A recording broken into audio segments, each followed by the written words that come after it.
ये मयंक तो और काजल के बर्बाद करेंगे चाहत रहे। तू बोलत काहे नहीं कि रात बोली ना। हम जहाँ भी गए रही तोरा का मतलब बा? और ये मयंक वैसे भी तोरा सारा के सारा सच्चाई बता देले होई। ये हमार बदला है काजल, बदला। प्रिंसिपल से शिकायत करके ते हमरा के पुलिस और कानून के धमकी त दिला देले रहलिस, पर अब ब्याहता बन के सुहागरात मनेले बाड़ी। एकरा के छेड़खानी और रेप के नाम द नानू दे सकेली। भाभी भाभी देख ले हम कितना गला फाड़ फाड़ के चिल्लाता ली, गला फाड़ फाड़ के चिल्लाता रही। भाभी हमसे ब्याह कर ला, हम तो जिंदगी भर साथ निभाए, लेकिन ना तोहार तो खोपड़िया में औते ना रहल। देख ला। ठीक है तो कहत आई। हाँ? एक चल तू मयंक से ब्याह कर ले, ऐसे भी एकरा हमार जूठन खाए की आदत बा। तू अब बस हमारे को जूठन बारू, जूठन। काजल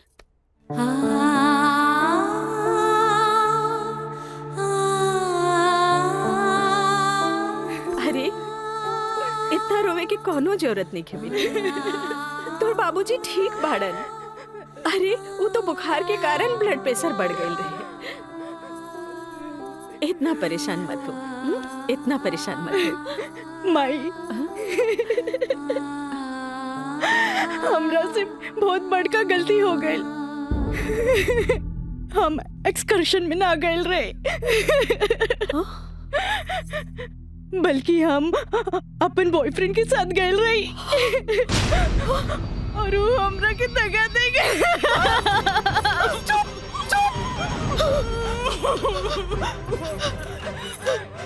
सच सच बता, सच सच बता। कहाँ भाई? तू ठीक तो बाड़ी ना?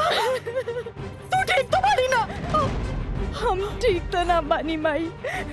माई तू हमरा के एक वचन दे कि तू हमरा से दोबारा कुछ ना पूछबे।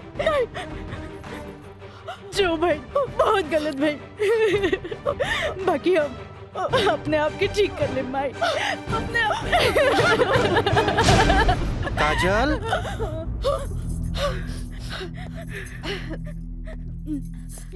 काजल, बाबूजी तोरा के बुलावत आ रहे। चला।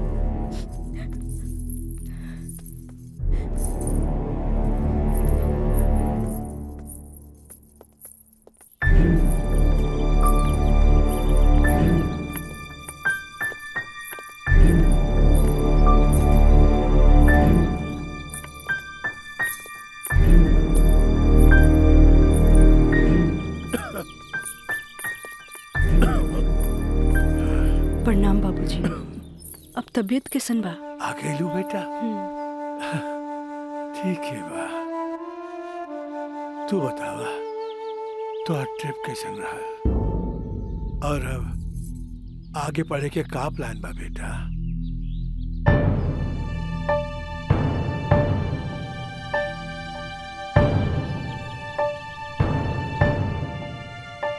बतैलू ना बेटा? पापा हम वो साइंस ना पढ़ के लॉ पढ़े के चाहता नहीं। तो ओकरा में का बात है बेटा? विषय कोनो खराब ना होखेला, पर जरूरत है तो ओकरा में अच्छा करेके। अगर तू लॉ ज्वाइन करे के चाहता रहो तो लॉ ज्वाइन कर ला।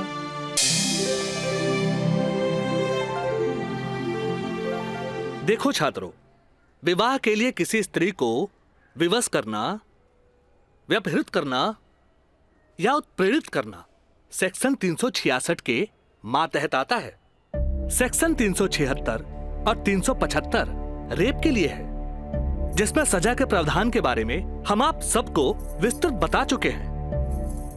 सर कृपया हमें 120(b) सेक्शन के बारे में बताएंगे? बैठो काजल, तुमने बहुत अच्छा याद दिलाया। अब तक आप लोग सेक्शन 362 और 361 के अपहरण से संबंधित प्रावधान के बारे में जाना।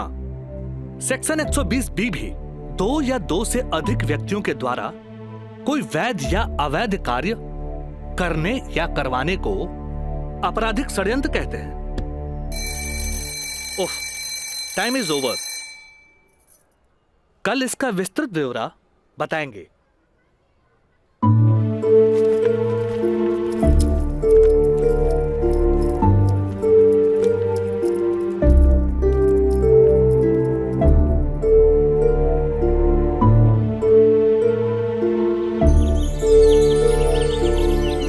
काजल, काजल, काजल, काजल, जी पापा।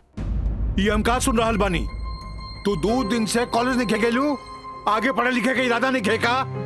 तू अच्छी तरह से जाने लू के खानदान में ग्रेजुएट से कम पढ़ल लिखल के अनपढ़ गिनल जाला। और तू तो अभी तक ले कॉलेज का मुंह ना देखेलू, खाली एडमिशन भइला। अरे हम कुछ पूछा था ही, हमरे बात का जवाब दो। पापा वो कॉलेज में पढ़ाई कम और छेड़छाड़ ज्यादा होला। वाह, बड़ा अच्छा बहाना हो गई हा। आजकल कॉलेज में छेड़छाड़ होके लागल हा। अच्छा ये बताओ, तुहार दादी भी तक कॉलेज जात रही? वो घड़ी इक्का दुक्का लड़की सब भी कॉलेज जात रही। और जब तुहार मतारी कॉलेज जाए लगली तो कुछ लड़की लोग जात रहे। वो घड़ी भी तो लड़कन सब छेड़खानी करत रहे। और आजकल तो कॉलेज में आधे आध लड़कियन सब हो गई। तो तोरा के छेड़खानी के बहाना हो गई। कान खोल के सुन ल काजल, हमरा घर में पढ़ाई लिखाई खातिर कोनो बहाना ना चली, बुझलू? काल से तू कॉलेज जाइबू तो कॉलेज जाइबू, समझ लू कि ना? का समझ लू? ठीक बा, ये कि काल से हम कॉलेज जाए। गुड, ठीक है।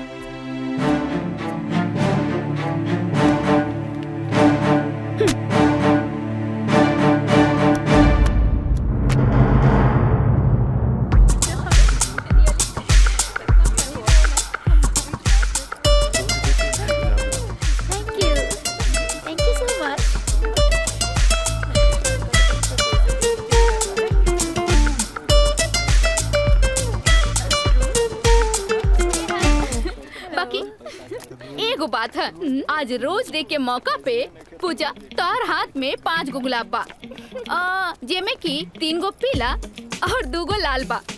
एकर मतलब चार 3 गो दोस्त और 2 गो प्रेमी है। और हमरा देखा, हमार हाथ में तो 1 गो गुलाब है, यानी कि हमरा चाहे वाला भी 1 गो है, जेकरा हमहू चाहिए। ओ एकरा के तो देखा, एकरा हाथ में खाली 2 गो गुलाब के फूल है पीला। हाँ तो ठीक बाना, हमरा के प्यार व्यार के चक्कर में ना रहे के। तू आपन देखा, हाथ में बंडल भर पीला गुलाब, माने की प्यारी प्यार बेशुमार। तोहरे के मुबारक हो। कितनो प्यार के बेशुमार करत रहा तो हनी के, बाकी रोज डे के मजा तबे आई जब हमनी के प्यारी प्यारी सहेली काजल आई है। हाँ हाँ, काजल के बगैर तो तेरा रहले ना जाला। सही कहा था। अरे हाँ देखा, काजल तो होते बिया। अरे काजल, उन्हें कहा जाता रू? हमने कखानी से तोहरी यहाँ इंतजार करत रही। तोहार तबीयत तो ठीक बना? तू 2 दिन से कॉलेज ना आइलू? तबीयत की कहा है हमार, हम एकदम ठीक बानी, बस मूड ना रहे, यही से हम कॉलेज ना आई नहीं। अच्छा ये बतावा, आज रोज डे पर एकदम तोर हाथ खाली खाली काहे बा? ना कोनो दोस्त ना कोनो प्रेमी? हमरा ई सब में कोनो इंटरेस्ट नहीं है। ये गुलाब के टोकरी तोरा खातिर भेजले हूँ। ई के भेजले हो? राज बाबू बैंक साहब कहले हैं कि लाल गुलाब के टोकरी काजल के दे आवो। देख लू तहनी के, आज हमारी प्यारी काजल पर कितना सारा प्यार बरसल वो राज बाबू से। लेकिन हम एक बात कही काजल, ई गुलाब के जैसन मुस्कुराइया, बाकी गुलाब के जैसन बनिया मत, काहे कि ई गुलाब की खुशबू एकर फितरत हा, तो मुरझाए लेकर किस्मत होला। तू ठीक कहलू प्रिया, ई राज के बच्चा के तो देखे के पड़ी। अरे देखे के पड़ी। ए भाई, मैच एकदम नजदीक आ गइल बा, बुझात नहीं खे कि हमनी के जीत पावल जाई, समझला? हे, हार के बात करे के बता जो अपना ससुर घर, ससुर के नाती पहले ही हार के बात करता। ए, ये देखा ताड़े, विक्ट्री है विक्ट्री, विक्ट्री हमनी का हो। अरे पिंटू एकरा के बता कि हमने जीतब की हारब। जब तक हमनी के टीम में राज बा हमनी के केहू ना हरा सकेला। केहू ना हरा सकेला।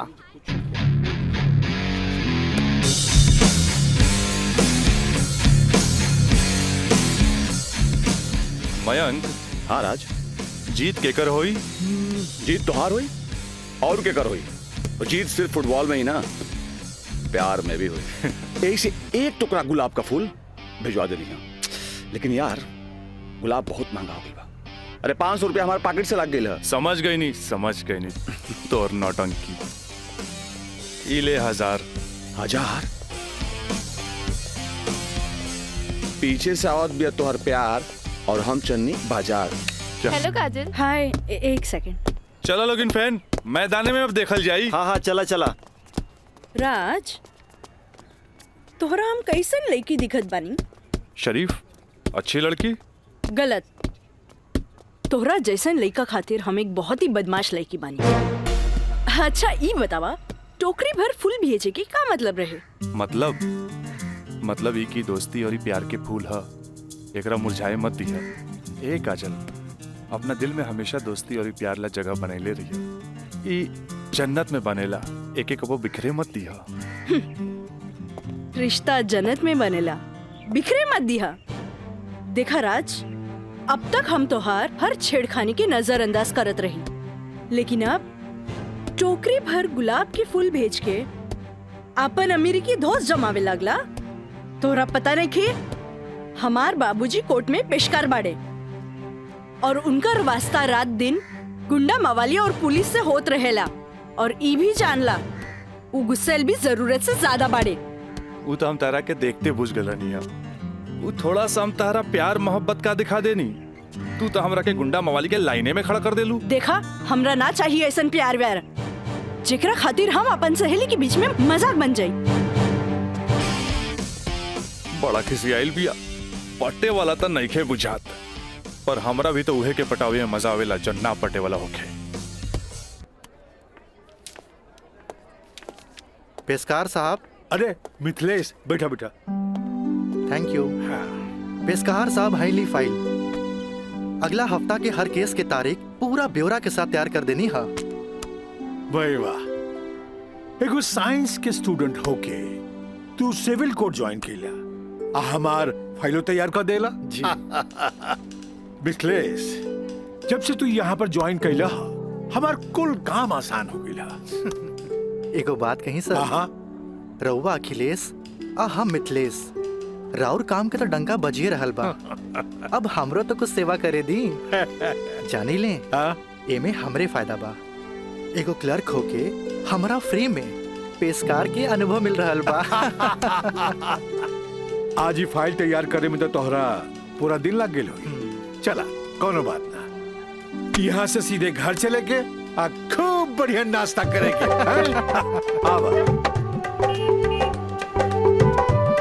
पेशकार साहब, ये हमरो कहे के रहे कि आज रउवे साथे घर चलब। अच्छा। असल में काजल के एग्जाम नजदीक बा। हाँ। से उनका खातिर कुछ नोट्स तैयार कर ले बानी, जे दे भी देव। अच्छा अच्छा अच्छा, तो यही से काजल के फोन आई रहे कि आज लिट्टी चोखा बनौले बानी। मिथिलेश बाबू के भी साथे ले ले आई है। ठीक बा, चला चली।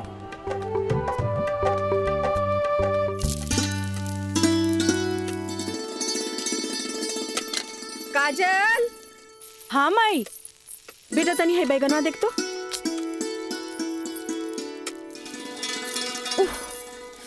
तोर भरता बन जाए ना, तनी दोनों जने के प्लेट में डाल के दिया। ठीक बा माई, तबले हम चाय लेके आवा तनी। ई लिए लिट्टी चोखा।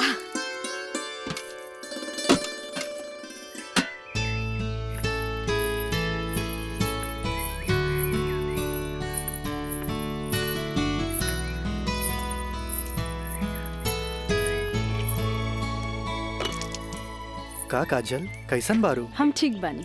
नोट्स लेनी की ना? अरे कैसे ना लेती, तहरा हाथ के पंजाबियन के भी फेल करे वाला बैंगन भरता जी खाए के रहे। ठीक कहला मिथिलेश, अपने काजल के हाथ के बनावल भरता के कारण ही सगरो रिश्तेदार के आवन जावन लागल रहेला जी। वरना ये मोबाइल तो रिश्ता नाता के अलगे ही कर देला सर। जी बिल्कुल सही कहनी। काजल, हाई ला अपन नोट्स। हमार अंदाजा है कम से कम इमे से 2-3 सवाल तो जरूर आई। अरे खा भी मिथिलेश, लिट्टी ठंडा हो जात बा। जी। अब ऐसे भी 2 दिन तक लेते ही नोट्स के हाथ लगाए वाला नहीं की, काहे कि 2 दिन के बाद फ्रेंडशिप डे जो आ रहल बा। हाँ। रउआ का समझा फ्रेंडशिप डे? दें 300 रुपया। 300 रुपया? अरे काजल के फ्रेंडशिप बैंड खरीदे के बा। है, और चढ़ाओ अपना बेटी के माथा पर। है फ्रेंडशिप डे, काहे ना कोनो बड़ी सेठ से बियाह कर ले लो। अरे करम में तो पेशकार लिखल रहे, तका करती है? काम आई। हमार बाबूजी की कम समझेलू, मजिस्ट्रेट तो आइला जाइला, बाकी हमार बाबूजी के तो सारा जिला जवार जानेला। का मिथिलेश बाबू? हाँ हाँ बिल्कुल ठीक कह लू। ये दोस्ती हम नहीं तोड़ेंगे, तोड़ेंगे दम मगर तेरा साथ ना छोड़ेंगे।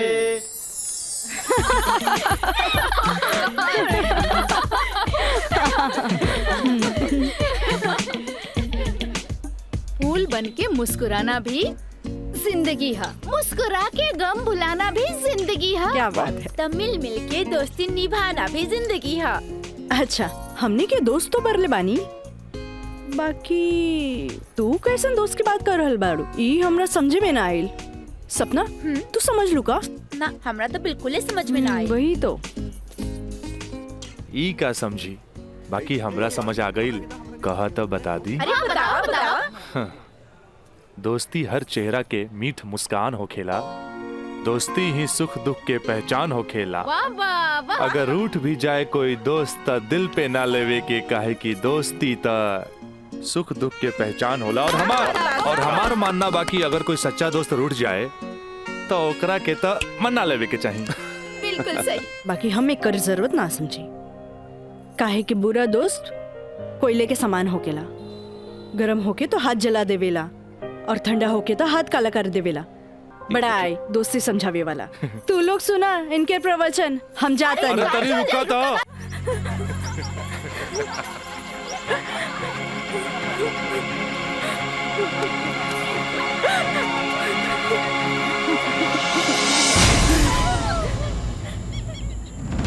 ये काजल, तोरा परेशान होके के जरूरत नहीं खे। खबर भेजवैनी हा, राज आपते हुई। May I coming sir? Yes come in. का बात बस सर, आप हमके बोले नहीं हो? हाँ, ई का सुनतानी हम हो, तोरा जैसे स्टूडेंट के वजह से ही कॉलेज के बदनामी हो जाला। को एजुकेशन के मतलब ही ना हा कि कॉलेज में कोई लड़का लड़की के छेड़खानी करे। लेकिन सर, हम कुछ ना सुनने के चाहता नहीं। अब कोई ना कोई स्ट्रिक्ट डिसीजन हमरा लेवे के पड़ी। ठीक बा काजल, तू जा सकेलू। जी सर, थैंक यू। लेकिन सर हम ऐसा क्या कर देनी है कि काजल आपके लगे हमारी शिकायत लेके आ गई है? शुक्र मनावा कि वो हमारा पास आ गईली। अगर पुलिस के पास जईती त सीधे अरेस्ट हो जाता। बुझला, आजकल ऐसन कानून आ गइल बा कि एकरा में बेलो ना मिलेला, सीधे जेल होखेला। बाकी सर वहाँ और भी तो लड़का लेके रहे। हाँ, अरे यह तो हम कहे के चाहत नहीं तोहरा, और भी लड़की रहे, यह लड़की के छेड़े के का जरूरत रहे? वो पेशकार के बेटी के मामला बढ़ जाइत त का होइत? तोहर बाबूजी के हम काम मुंह दिखैती। आइंदा ख्याल रखी है, तू जा सकेला। ठीक बा सर, थैंक यू। मयंक भाई, बहुत टाइम लगिल प्रिंसिपल के यहाँ। अरे तो आबते हो है ना। का बात भइल? बड़ा टाइम लागत है। कहत रहे हाँ, ऐसन के काहे पटावेला जौन शिकायत लेके आवे, ऐसन के पटावा जौन शिकायत ना करे। तो प्रिंसिपल साहब गलत का कहत बड़ा? पता ना काजल में का देख ले बड़ा कि वही के पीछे भागा जात बड़ा। तोहनी के ना बुझाई, हमरा ओकरे पटावे में मजा आवेला जौना के पटावल मुश्किल बा।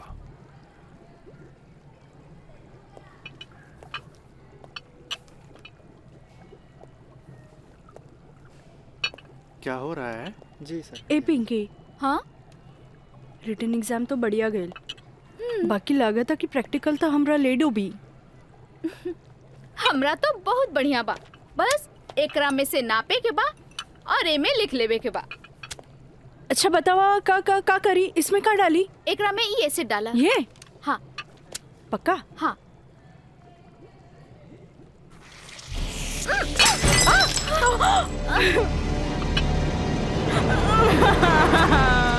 अरे काजल! काजल, where are you going? What happened?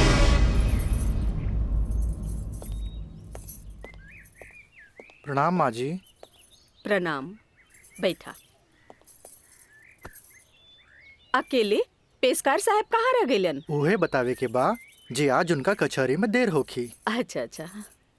काजल के आज प्रैक्टिकल के आखिरी एग्जाम रहे, से पूछे के बा कि एग्जाम कैसन गईल। अब देखा बहले तो ऐली ना, कैसन जाए कहा जाए कुछ समझ में नहीं ख्यावत। अभी औते हुई ई देखा। अरे का? अरे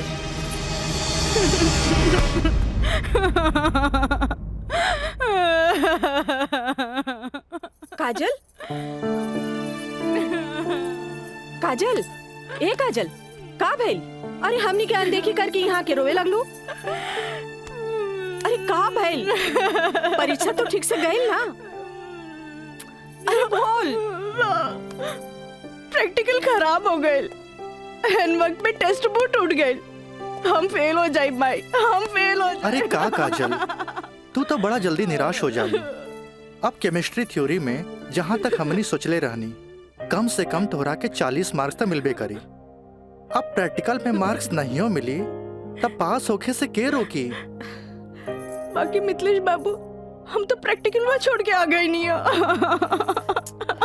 अरे तो का भइल, इन्विजिलेटर 0 ही दिहन ना, इतना हदीर काहे होत बारू? हाँ, एग्जामिनर अगर एकरा के इशू बना ले, अब माइनस मार्किंग करें, तब बे फेल होए के बात हो सकेला। अरे तो रो रो के हलकान भैला से का पास हो जेबू? ई देखा था, जा मुँह हाथ धो, भगवान सब ठीक करिए, जा। का ठीक करिए? अरे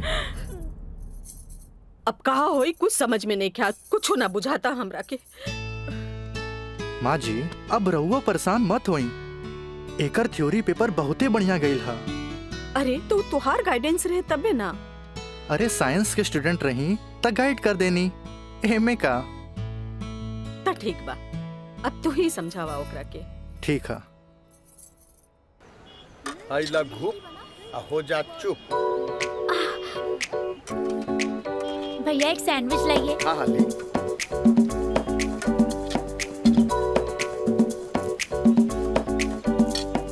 मुझे भी तो दो, और तीखा बा। भैया जल्दी से दो ना, मुझे भी। लेकिन छोला थोड़ा ठंडा हो गया है ना? अच्छा बा, ठीक बा। भैया रायदा, अब हमरा के चाहिए बस। अरे खाना यार, कहे अभी से एग्जाम में फेल हो गए लुका? हाँ, कहे चिंता में बड़ू हो? हाँ, चिंता ना रही का, तोरा नहीं के। Excuse me girls. काजल, तू तो बुझाता कि अभी लेक हमरा से नाराज बाड़ू। अरे नाराज तो हम हो रही तारा से, पर हमरा हमार दादाजी के सिखावल एगो बात याद आ गई। कोई भले ही बोए तोहरा ला काटा, तू बोए ओकरा ला फूल। देखा काजल, तू तो प्रिंसिपल साहब से जाके हमार शिकायत कर देलू, पर हमरा हमार दादाजी के सिखावल उ बात याद आ गई। भाई तो उनकर पोते नू, हम जकरा चाही लेनू ओकर पूरा ख्याल रखीले, है ना? देखा है ने, और ये बात के पता तोरा बड़ा जल्दी लग जाई, बुझाइल? गर्ल्स, आप लोग के रिजल्ट आ चुकल बा। अच्छा। और ये क्लासरूम में आप लोग का रिपोर्ट कार्ड बट रहल बा। जाई चल चल जल्दी जल्दी चला। अरे जल्दी चला, चल। ए काजल, कांग्रेचुलेशन, आपके केमिस्ट्री के प्रैक्टिकल में 20 में 20 मार्क्स मिलल है। Mister Raj, for your kind information, हम केमिस्ट्री प्रैक्टिकल एग्जाम ही छोड़ देनी है, ऐसे अपन कांग्रेचुलेशन अपने पास रखी। हाँ। Roll number 31। यस सर।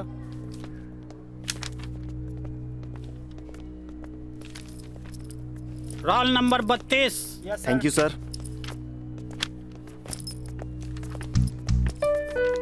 Roll number 33। यस सर। Roll number 34। यस सर। Roll number 35।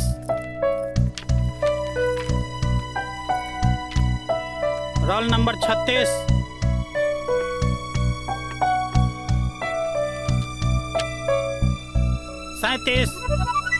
Roll number 38।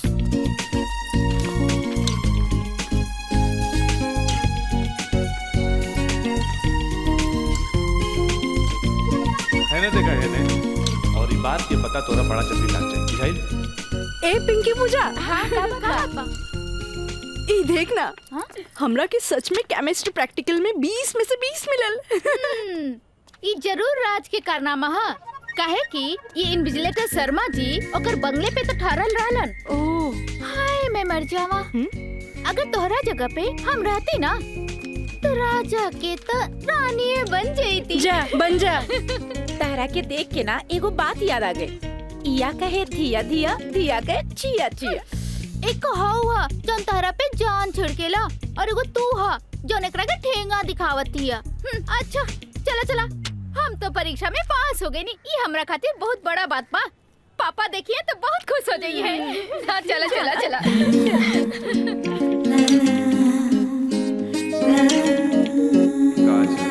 दादाजी के सिखावल एगो बात याद आ गई। कोई भले ही बोई तोहरा ला काटा, तू बोई ओकरा ला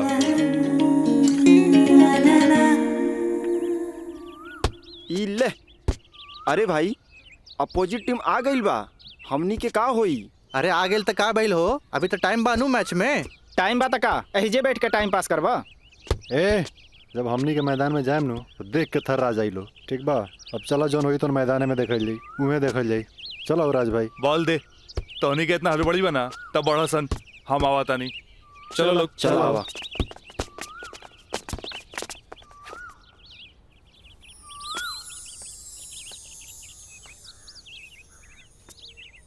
सुनो,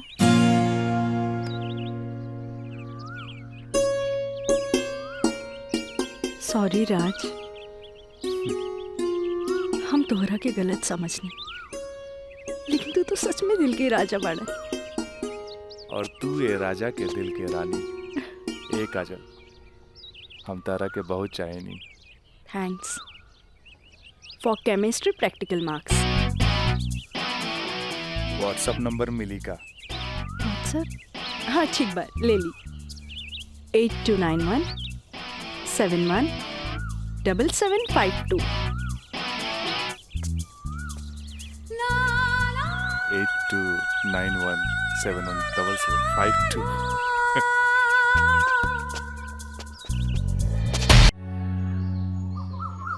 अच्छा ये बताओ यार कि तो हम लोग का प्यार मतलब हाँ प्यार कब से चला था? काजल बताओ ना। बाय। काजल, हम दोनों एक दूसरा से प्यार करेले, फिर भी तू हमरा से दूरी बना के काहे रहेलू? राज, हम कोनो ऐसन वैसन लड़की ना है। जब तक शादी ना होखे तब तक हमनी की दूरी बनौले रखे के चाहिए। गुड, तहारी ये आदा हमरा के निक लागेला। हैने सुना? हाँ? देखा राज, तू हमार कोनो फायदा ना उठा पाई बा। एक मिनट हम आओ तनी।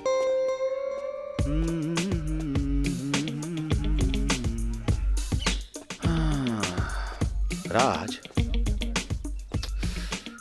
यार एगो बात बताई। काजल अब यार हमरा के भी अच्छा लगे यार। हम एगो बात बताई। तू हंसुआ के बिया में खुरपी नियन गीत मत गो। वो तो और भाभी लागी। का लागी? भाभी। चल।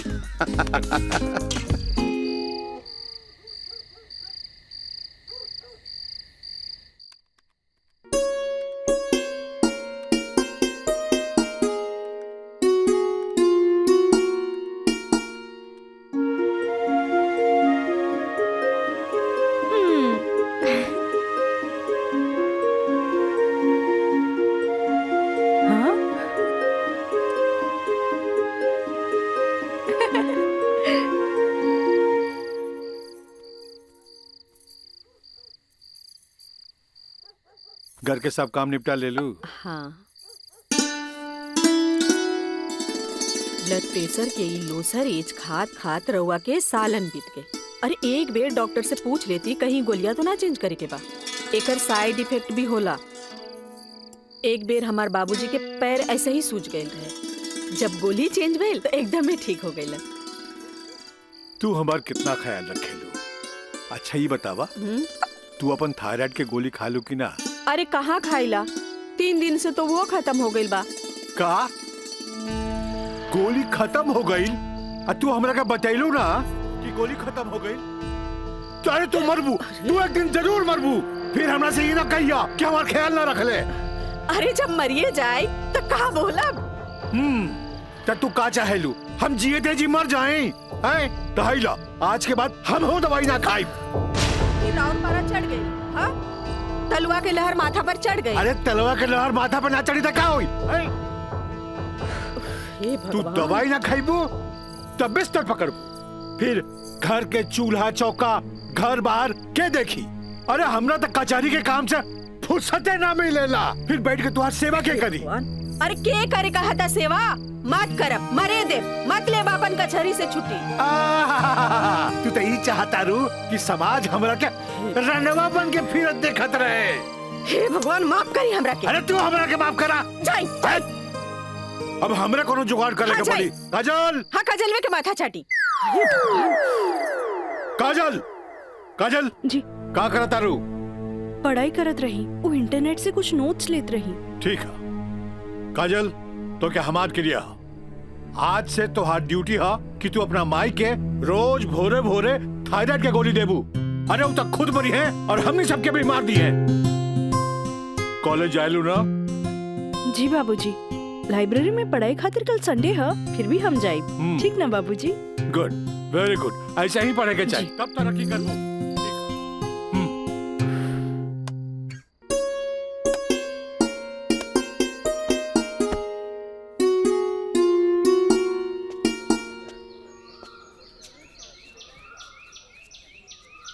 काजल। Thank you.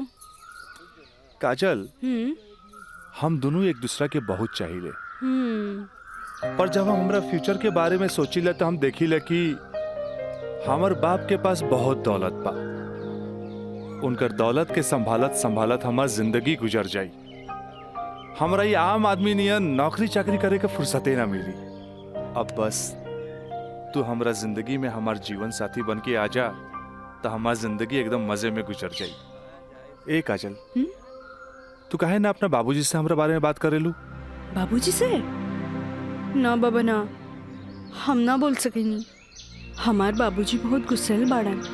वाह भाई वाह, इकलौता बेटी भैला के बाद भी तू अपना बाबूजी से बात न करबू, काहे कि बहुत गुस्सेल बाड़े।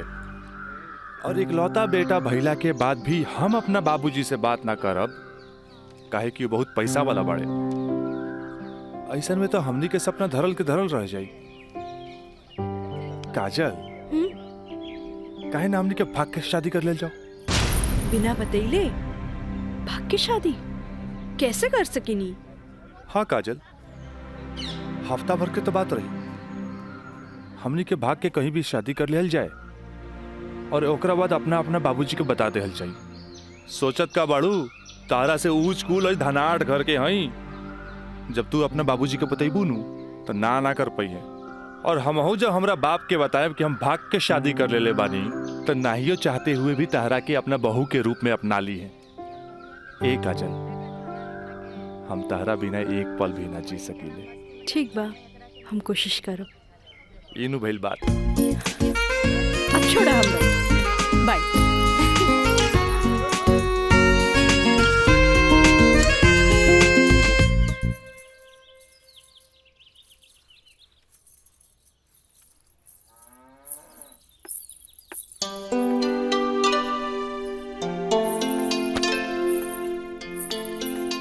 काम आई थोड़ा सा आराम नहीं किया होत का? जब देखा काम का सिर्फ काम ही करबू। हमारा आराम के छोड़, ई बता हमरा से तोरा के का काम पड़ गई जे हमारा आराम के सोचे लगली? काम आई, हम तो हमेशा सोचनी ना। माई कॉलेज से 1 हफ्ता एक्सकर्शन खातिर हमनी के हजारीबाग जाए के बा। हम डैडी से ये बात नहीं के बोल सकत। परमिशन दिला दे ना माई प्लीज। हमरा के मजौवा के समझ ले ली का? हाँ, अरे हमहू ग्रेजुएट बानी। ई होली में तोरा के कौन कॉलेज लेके जाता? वो होली तो मार्च में पड़ी, अभी तो फरवरी चल रहा बा। एक ही हफ्ता की तो बात बा माई, प्लीज माई प्लीज। अच्छा, तोर बाबूजी आज ऑफिस नहीं खे गइलन, मिथिलेश के संगे बैठल बाड़े। कौनो शादी में जाए के बा, चल कोशिश करत आ। Thank you Mai, thank you. Mithilesh, वो कहल जाला ना कि हाकिम के अगाड़ी या घोड़ा के पिछाड़ी ना रहे के चाहिए, हैं? मजिस्ट्रेट साहब के इकलौती बेटी के बियाह, यही से हम खुद चलता नहीं तो हम न्योता तोरे हाथे भिजवा देती। अरे रउआ चलती तो उनको भी खुशी होत। हाँ, ए जी। लेकिन हाँ? ई का कहतिया? का कहतिया? अरे कॉलेज टूर पे एक हफ्ता खातिर हजारीबाग जाए चाहतिया। ये एजुकेशनल टूर आके पिकनिक? एजुकेशनल टूर बोली ना। ये तो निम्मन बात हो सर। स्टूडेंट्स के बाहरी दुनिया देखल उतने जरूरी है जितना विषय के ज्ञान। ठीक है, एजुकेशनल टूर है तो मैं अलाउ करता नहीं, बाकी नो मटर गस्ती, ओनली पढ़ाई। जी पापा। ये बतावा, ये सब में कितना खर्चा आई? 2-3 हजार पापा। तू हमारे से 5,000 ले ला, ठीक है? थैंक यू पापा। चलो तू हमरा के दिखावा कि वो न्योता के कागज तैयारी के लिए बांध देले बानी। चलो आए। मिथिलेश, हम आवत हैं, बैठो। जी सर जी। Thank you so much Mithilesh बाबू। अगर रउआ ना बोलती तो ये हरगिज ना मानतन। अरे वो तो हम तुहार मुंह देख के साथ दे देनी। जा मजा करा। कैसन लागल? वाह, सो ब्यूटीफुल। ये कहाँ लेके आ गई ला? पहले चला था तब ना पता लगी। उतरा। अरे स्टैंडवा कहाँ चल गई?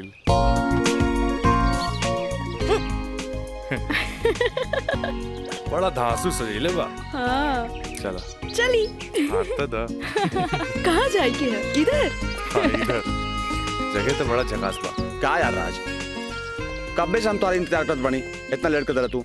मयंक, राज, मयंक यहाँ? हाँ, एकरा पहले भेज देनी। इस सारा जे तामझाम बा, इस सब के अरेंजमेंट के करी। यार तो हम लोग का शादी खातिर एक विद्वान पंडित से बात कर ले बानी, और देखा तोहनी के आराम खातिर यहाँ सारा साधन सुविधा मौजूद बा। और हाँ, हनीमून खातिर स्वीट रूम भी बुक कर ले बानी। और देखा अब हम निकलता नहीं, कहे कि हमारा के मंदिर जाए के बा, और मंदिर जाके पूरा शादी का सामग्री लेके आए के बा। बाप रे, इतना सब तैयारी। अरे शादी की करबा, हमार दोस्त राज का शादी बा। गलत बात। शादी होता हमार सपना के शहजादी काजल के राज के साथ। अच्छा देखा यार, जो तो पैसा दे रहा ना, सब पैसा खत्म हो गए कुल ताम झाम में। ऐसा करा कि हमरा के तू 25,000 रुपया और दे दा, काहे कि बहुत सारा काम बाकी बा अभी। पैसा के कौन बात भाई, ई ले। अगर बाबूजी अगर ये शादी करते नु तो लाख के खर्चा लाखों में चल जाई। दोस्त महिम रिश्तेदार पूरा शहर के बुलाईते। और वैसे भी तो बाबूजी जब रिसेप्शन पार्टी दी है तो जाई खर्चा बढ़ी। अच्छा हम निकल रहे हैं, बहुत सारा काम बाकी बा। ठीक बा, तू लोग आराम कर। चलो बाय बाय बाय। तो काजल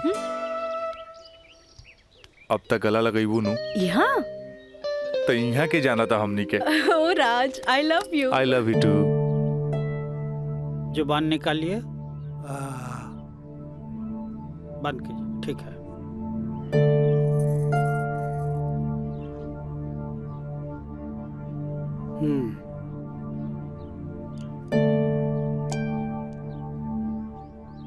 सांस लीजिए और जोर से।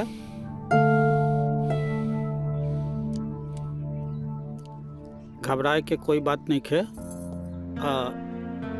ऊपर के बीपी थोड़ा बढ़ गई है। अच्छा। से लागता कि काम के प्रेशर ज्यादा बा।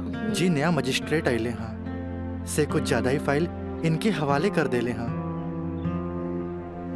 ठीक है, ठीक हो जाई। अभी आंख लगल बा, सोए दिन का के। और हाँ, पानी पियावल करी, काहे कि पानी पियला से पेशाब यानी यूरिन पास हुई तो रिलैक्स हुई है। जी जी बाकी दवा वही चली। जी डॉक्टर साहब। जी डॉक्टर साहब, हाईली अपन फीस। ई का करतानी, जे आदमी पेशकारी में हमरा से कहियो फीस ना ले ले, उनका से हम फीस ली रह दी। डॉक्टर साहब। Thank you. प्रणाम डॉक्टर साहब।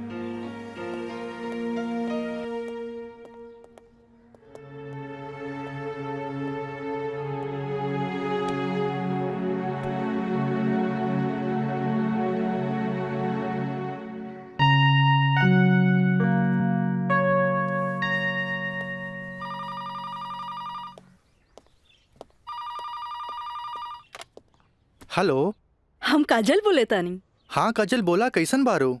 माई बाबूजी कैसन बाड़न? बाबूजी के तबीयत खराब बा। बीपी बढ़ गई हा, से सुतले बारन, उठाई का? हाँ, नहीं छोड़ दी, यहाँ सब ठीक बा। आप कैसन बानी? हाँ हम तो ठीक बानी। माई के बुलाई का? ना, रहे दी, आके हम सरप्राइज दे। Okay bye. Okay bye. केकर फोन रहे? काजल के। अच्छा। वहाँ के ठीक बारी।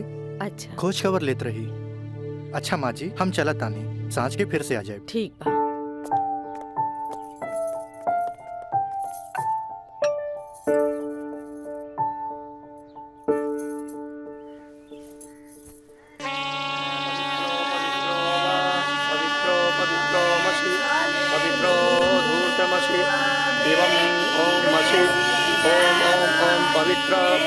पवित्राः केशवाय माधवाय सर्वेश्वराय अपितृ स्वाहा तत्पुरुषाय स्वाहा।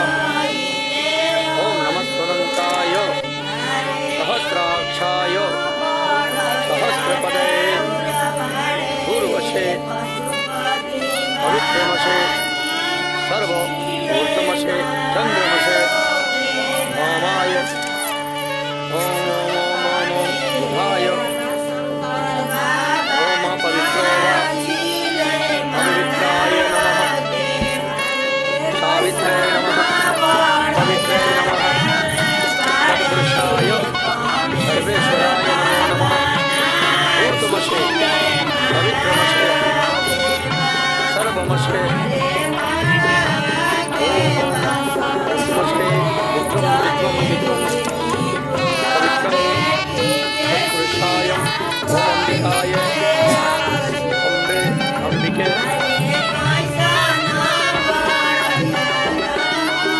राजलाय राजाय नमो नमो नमो नमो विवाह संपन्ना भवतु।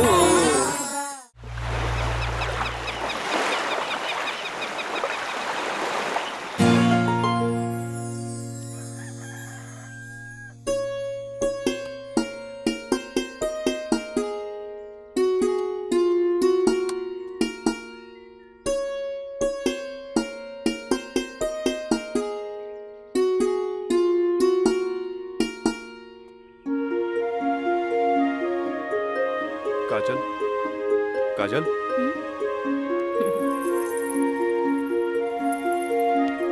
Good morning. Good morning. उठे के मन तो हमरो ना करत रहे, पर खाली सुतल रहला से जिंदगी ना नु चली।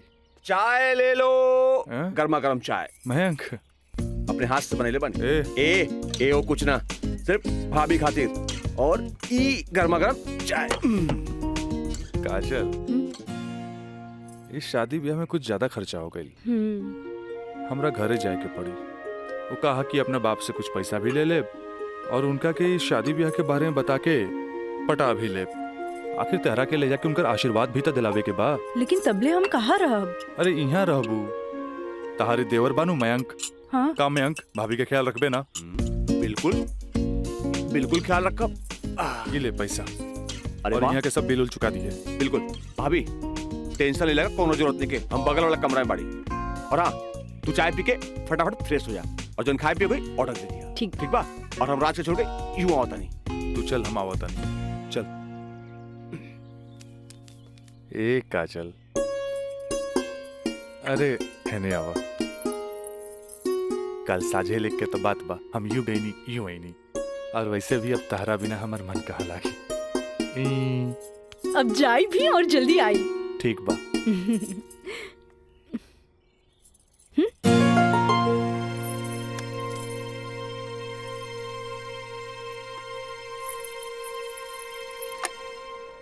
हेलो।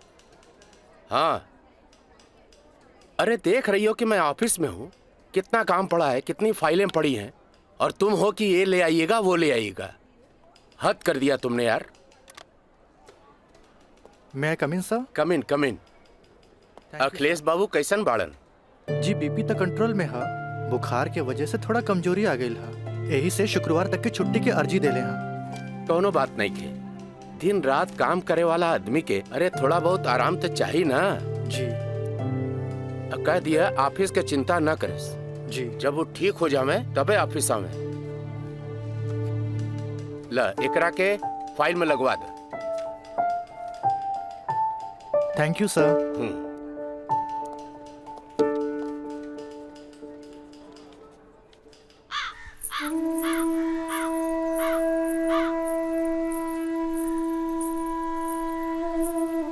अरे भाभी आइए बेटी।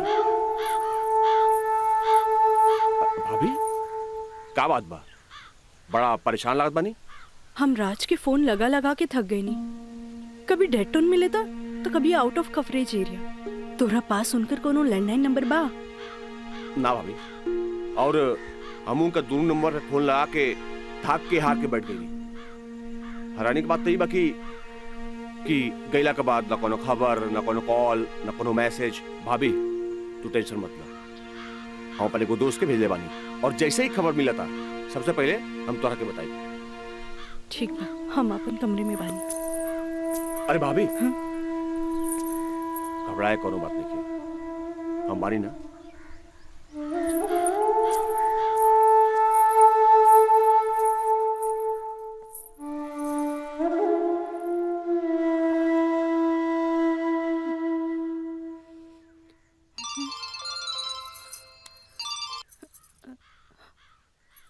काजल, ट्रिप कैसन जा रहल बा? ट्रिप ठीक बा। का बात बा, तोहार आवाज में खनक नहीं खे? नहीं, ऐसा कोनो बात नहीं खे, हमार मतलब सब ठीक बा।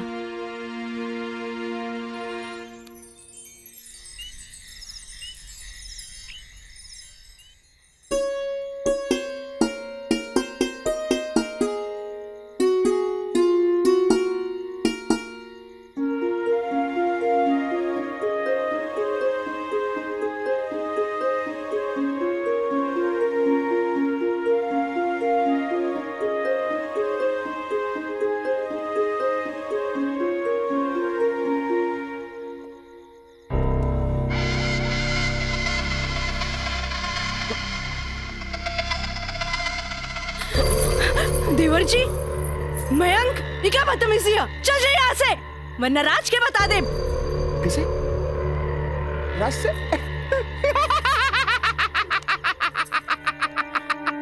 राज से? वो भाग गए? हाँ? आवेला नहीं खे? हाँ? तोरा क्या पता? हाँ? ये भी कुछ हो रहा बना? सब ओकरे प्लान के तहत हो रहा बा। वो तो तोरा के भोग के और भौरा जैसन चूस के भाग गए। काजल, पता बा, जब तो के पहला बार देख ली तू पहली नजर में हमके पसंद आ गई, और हम तो के दिल से चाहे लगी। काजल, आज दिल से चाहे लगी। तुझे कहा तारा कौन सच बा? सच ना, 16 आना सच बा। ये बात हम तुझे बहुत पहले बता दी थी, लेकिन क्या करी, ये मेरी हमार मुंह बन के तरस। देखा, तू गरीब, हम गरीब, हम तो क्या अपने काजल? हाँ, हमसे ब्याह कर ला, हम तो क्या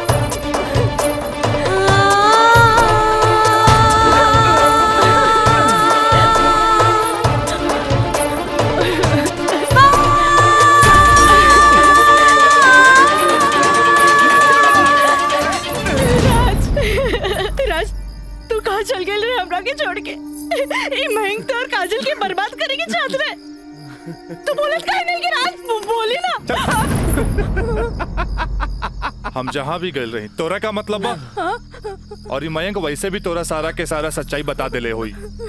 ये हमार बदला है काजल, बदला। प्रिंसिपल से शिकायत करके ते हमरा के पुलिस और कानून के धमकी त दिला देले रहलिस, पर अब ब्याहता बन के सुहागरात मनेले बाड़ी। एकरा के छेड़खानी और रेप के नाम द नानू दे सकेली। भाभी भाभी देख ले हम कितना गला फाड़ फाड़ के चिल्लाता गला फाड़ फाड़ के चिल्लाता रही। भाभी हमसे ब्याह कर ला, हम तुम्हारी जिंदगी भर साथ निभाए, लेकिन ना तोहार तो खोपड़िया में औते ना रहल। देख ला ठीक है, तो कहत आई। हाँ ए काजल तू मयंक से ब्याह कर ले, ऐसे भी एकरा हमार जूठन खाए की आदत बा। तू अब बस हमारे को जूठन बारू, जूठन जूठन।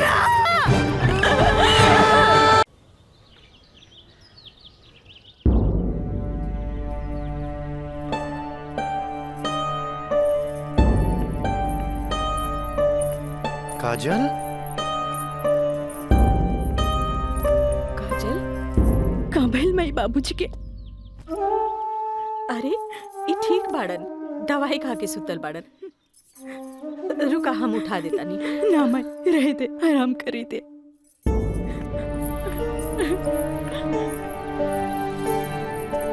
काजल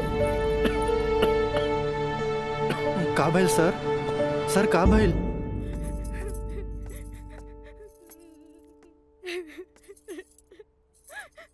काजल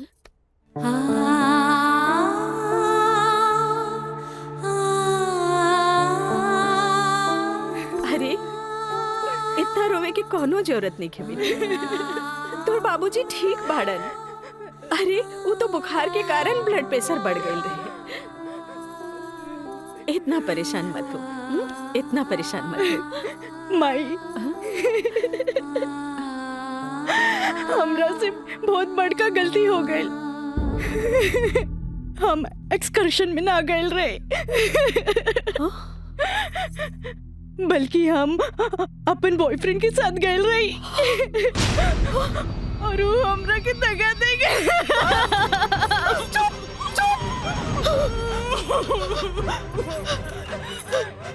सच सच बता, सच सच बता का भाई तू ठीक तो बाड़ी ना? तू ठीक तो बाड़ी ना? हम ठीक तो ना बानी माई। माई तू हमरा के एक वचन दे कि तू हमरा से दोबारा कुछ ना पूछबे। जो भाई बहुत गलत भाई, बाकी हम अपने आप के ठीक कर ले माई, अपने आप। काजल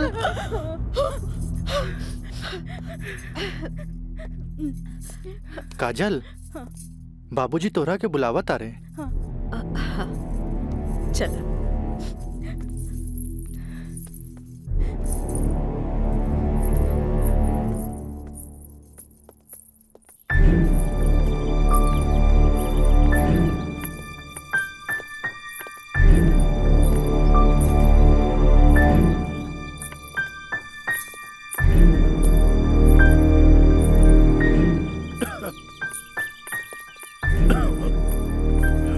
प्रणाम बाबूजी।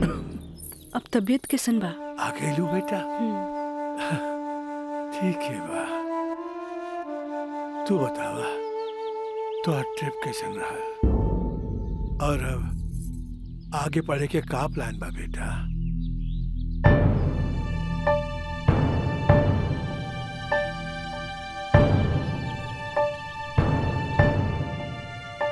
बतैलू ना बेटा? पापा हम वो साइंस ना पढ़ के लॉ पढ़े के चाहता नहीं। तो ओकरा में का बात है बेटा? विषय कोनो खराब ना होखेला, पर जरूरत है तो ओकरा में अच्छा करे के। अगर तू लॉ ज्वाइन करे के चाहता रहो तो लॉ ज्वाइन कर ला।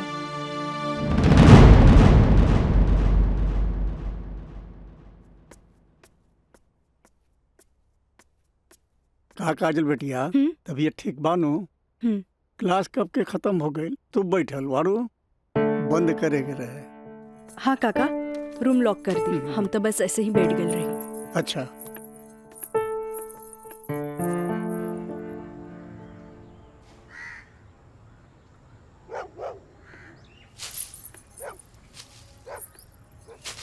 काका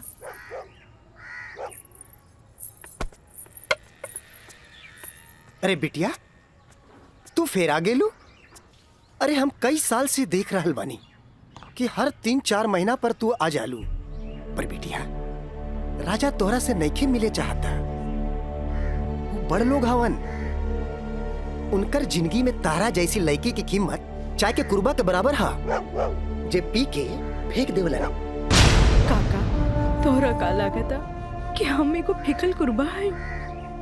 नहीं बिटिया नहीं, ऐसे बात नहीं की।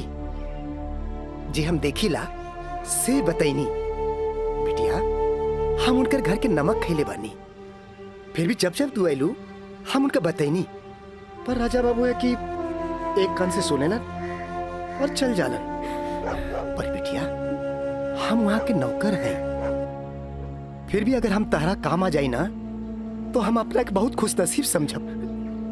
काहे कि तू जब जब आवे लुनू हमारा देखल नहीं जाला बिटिया।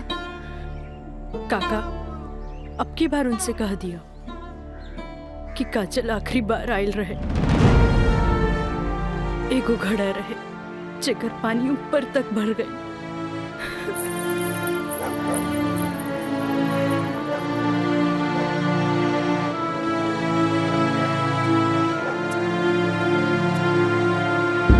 मैडम जी ये कुछ बिल है, कारपेंटर बिल है, ये टेलीफोन बिल है और ये लाइट बिल है और कुछ वगैरह वगैरह काफी बिल है, आप देख लीजिए। माँ ये मैनेजर साहब तारा के महीना भर के बिल और खर्चा के हिसाब दे देले। अब तू उठबू, उठ के जईबू, अलमीरा खोलबू, चेक निकलबू, फेन आके बैठबू, तब साइन करबू। हमरा माई के कितना काम करे के पड़ी।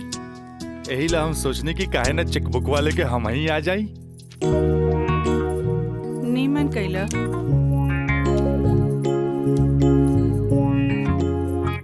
अच्छा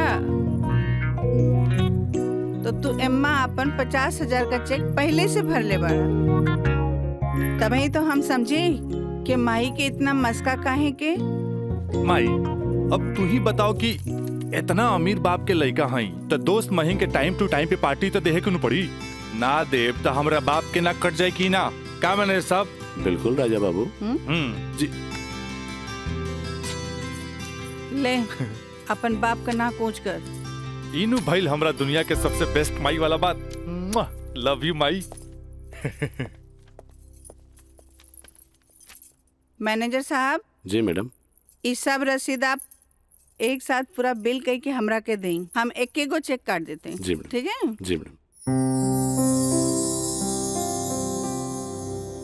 हमरा ई बात के बहुत खुशी बा कि रवा लोग हमार ग्लोबल कंपनी में इन्वेस्टमेंट करे के चाहता नहीं। ये हमरा खातिर बड़ खुशी के बात बा।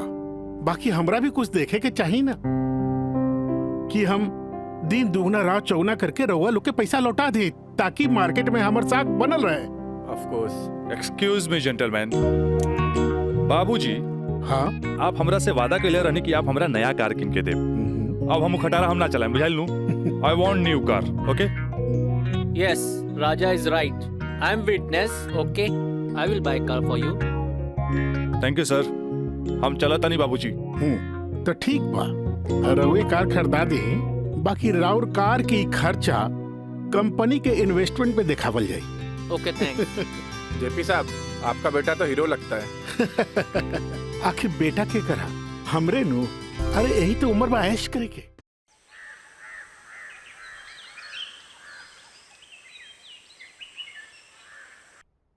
काजल जी तारा के देख के हमें 4 साल पहले के काजल याद आवतिया। याद है तारा के मिथिलेश के साथ डरत डरत तू हमरे चेम्बर में आ ललू लॉ कॉलेज में एडमिशन खातिर हैं। ई कानून के पढ़ाई कैसे एगो लड़की के बहादुर और समझदार बना देवेला। काजल हम चाहता नहीं कि पहला केस तू खुद अपने लड़ा, कैसन रहे? लेकिन सर तू घबरा मत, हम तारा बारे में केहू से कुछो न कहनी है। देखा ये वकील लोग अपने क्लाइंट का सिक्रेसी अपने साथे चिता में ले जालन। बैठा। हाँ तो केस ये है कि मुवक्किल एक गरीब लड़की है जेकरा के शादी का झांसा दे के पहले भोगल गए और बाद में जूठन की तरफ फेंक दी। वो दहेज के केस न कर सकत रहे काहे कि वो गरीब रहे। वो रेप के केस न कर सकत रहे काहे कि वो अपने घर वालन के मुंह पर कालिक न पोते के चाहते। वो प्रताड़ना का केस भी न कर सकत रहे काहे कि वो घर में कबो रहली नहीं। अब वही मुवक्किल का केस तो के लगे। अब वही गरीब लड़की का केस एक पढ़ा लिखल समझदार वकील के लड़ेगी। काजल, हमरे नजर में तू एक मर्द लड़की बाड़ू। हमें फख्र बा कि तू हमारे असिस्टेंट बाड़ू। आई एम प्राउड ऑफ यू बेटा। जी सर, थैंक यू।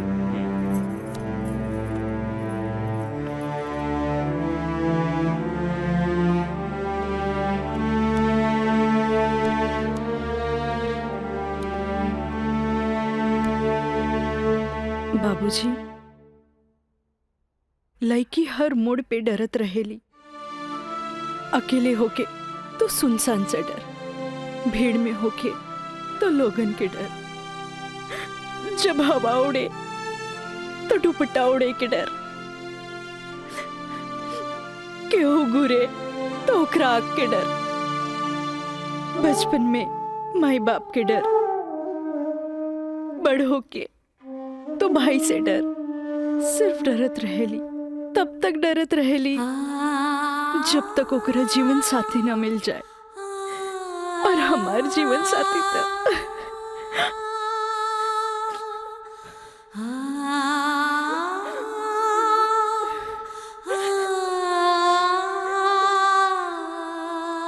बाबूजी,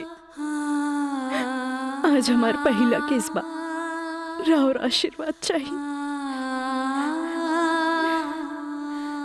काजल, माई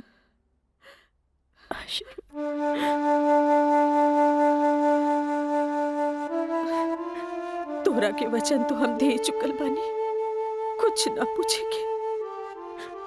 बाकी जौन काम में तू लगल बाड़ा, हमारा आशीर्वाद बा तोरा के कामयाबी हासिल हो।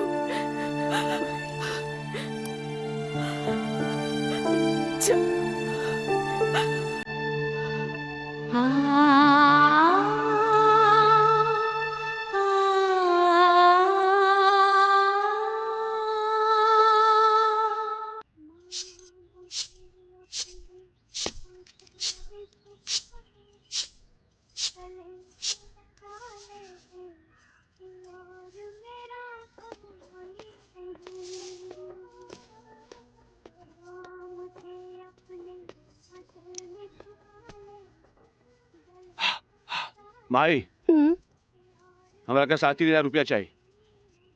नौकरी का फार्म भरे के बाद का है वो तो हाथ दोस्त राजा, वो ना करेगा तोरी मदद। भाई, अब हमारा के केहू को मदद की जरूरत नहीं है। खुद नौकरी करे के बाद, कमाए के बाद, कुछ बने के बाद। यही तो हम कहा था नहीं, उम्मीद हो चलल। नौकरी ना करबे तो कौन बाप अपन छोकरी तोरा से ब्याही। हमरा का, हमार जिंदगी के का, आज है कल ना रहे। फिर बहुत हो गया भाई, चल पैसा दे। दे पैसा, तोरा से मुंह लगाए बेकार है। पैसा पैसा पैसा। हाँ हाँ दे। देता नहीं।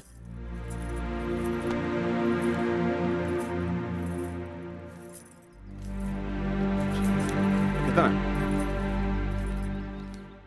हम गिन ले ली। दे 500 और दे। ना नहीं, 500 और दे। का है? 3,500 चाहिए। देनी ना। चल आप ठीक काहे मांगता रे? चल जा, पैसा चाहिए। एक बात कही, तू दुनिया का सबसे अच्छा माई है। चल भाई, चलता रही।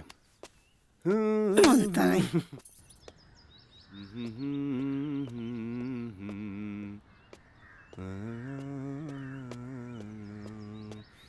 मयंक,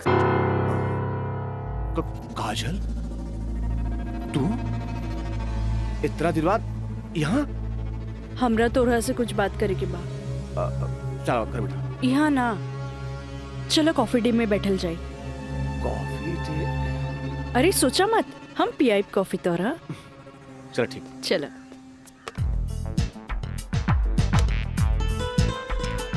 इला। Thank you. पिया ना।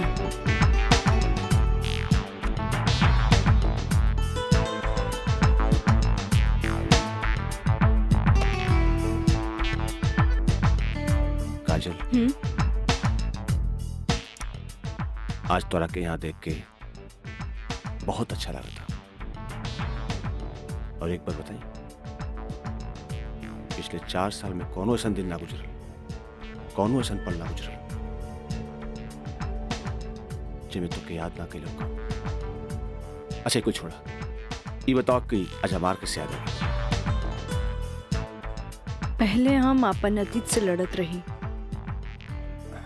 लेकिन अब हमरा लागता कि हमें सेटल हो जाए के चाहिए। बाकी तो ही बा कि के अपना ही हमरा के। अगर तुके प्रॉब्लम ना होके तो हम तोहरा के अपनाए। लेकिन हम गरीब हैं। अरे तो हम कौन अमीर बानी? हम तो गरीब बानी। हम और तू चाहिए तो अमीर हो सकत हैं। वो कैसे? हमार साथ दे के। जिंदगी भर साथ दे। ऐसे ना, प्रॉमिस करा। प्रॉमिस।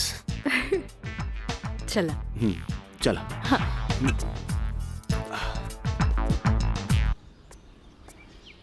मिथिलेश जी, कोनो देर तो ना भइल? अरे ना बाबा, पहले ई बतावा भइल का? मयंक से साथ देवे के वादा ले लेनी है। अब तू अपन मिशन में कामयाब जरूर हो जाएगी। आगे देखी, लेट्स गो। सुनी, एगो बात कही, सब कुछ जलना के बाद भी आप हमें हेल्प करत हैं, ऐसे हम कबो ना भूल सके। पहले तो ना, पर अब सोचे लगनी है कि जिंदगी के हर लम्हा में आपके जरूरत पड़ी। चल आप चली, तोरा घरे छोड़ दी।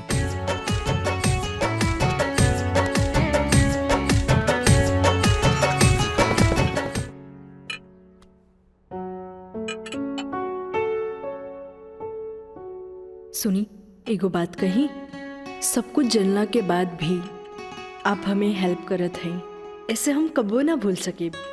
पहले तो ना, पर अब सोचे लगनी है कि जिंदगी के हर लम्हा में आपके जरूरत पड़ी। खाना लगा दी? ना भोला, आज तक ऐसा ही पेट भरल है। आज ना खाई बपने? ना। ठीक बा।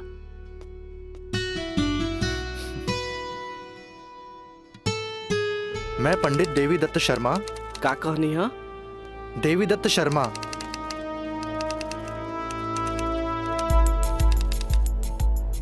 सत्रह मई के भाईल। अच्छा भैया तनी जल्दी करी, देर होता। ली। दी।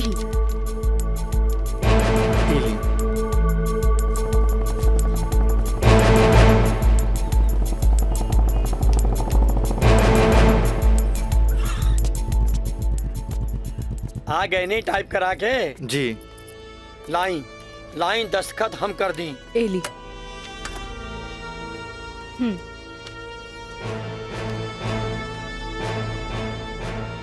जय गणेश। ई कामता हो गई। अब बैंक के दस्तखत लेवे के पड़ी। वो आप हमरा पे छोड़ दी, वो हम ले ले। ठीक है।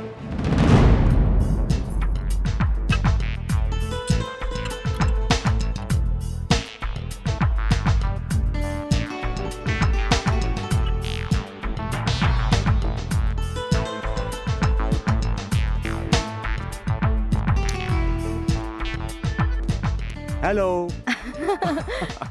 हाय। सॉरी यार, आवे में थोड़ा लेट हो गया। अच्छा यही देखा, हम तो खातिर काले कैल वाले। अच्छा पहले चाय पिया। इला।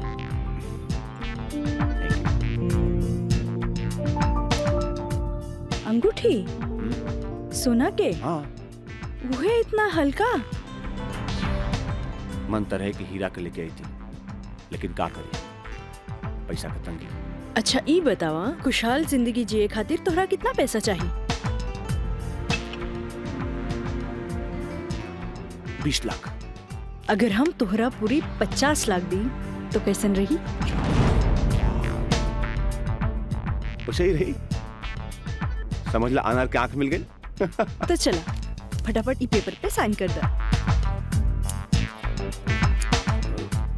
अरे पढ़ा मत, यही से हमनी करोड़पति बन जाए। हाँ, हाँ ल ठीक है। डॉलर भी कदम तो गिरब तो हर बहिया में ना।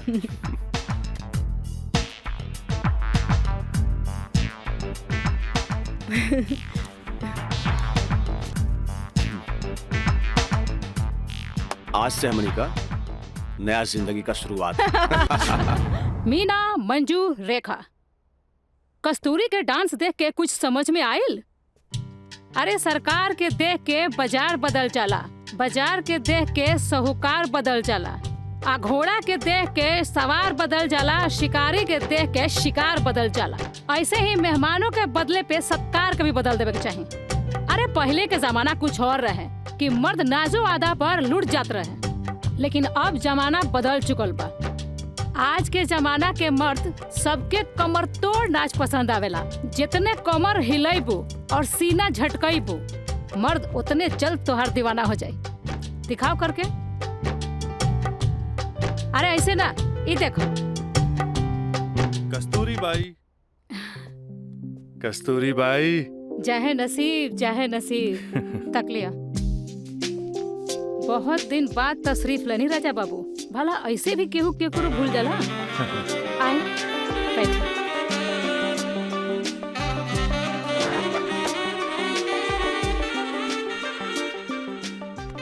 ना कस्तूरी बाई, हम भुलाइल नहीं की।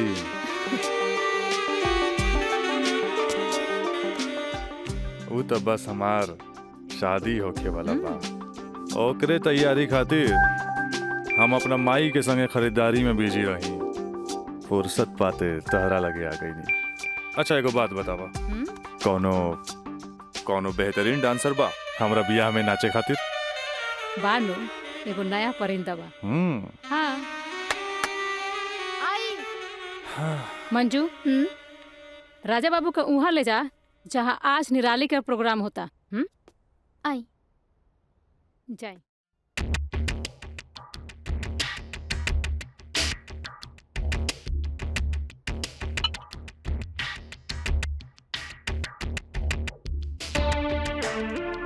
कस्तूरी, तहार निराली हमरा बहुत पसंद आई। पसंद तो आ गल राजा बाबू, लेकिन ओकर रेट तनिक कड़क बा। पूरा 5 लाख लेतिया। लाख 2 लाख तो हम तारा पे ऐसे ही उड़ा दिला, तब 5 लाख कौन बड़का चीज बा? ओकरा से कह दिया हमार बियाह में अगर उ कमर तोड़ नाच करी ना, हम ओकरा सोना ना जराओ हीरा के अंगूठी दे, वो अपना तरफ से। और बाकी के रिश्तेदार जे ओकरा पैसा दी हैं वो अलग बात। एक कस्तूरी, हीरा के अंगूठी केहू ऐसे ही ना देवेला। अच्छा, तो ऊ रवा दिलो दिमाग में इतना घुस गइल बिया। अच्छा एगो काम करब, तनी हेने लावा, हमरे तरफ से ईला। हाँ डैडी, का बात बा? तू जहाँ बाड़ा जल्दी से चल आवा। ठीक बा, हम अभी आओ तानी। बड़ा कमजर्व बराउर ये ना मुराद इश्क, ऐसे उतारे के जाम लहले बगैर चल देनी। हाँ कस्तूरी भाई, डैडी के कुछ जरूरी काम आ गइल बा, से जाए के पड़ी। ठीक बा, अब डैडी के फोन आइल ह ते में हम का बोली। चला तनी, बाय।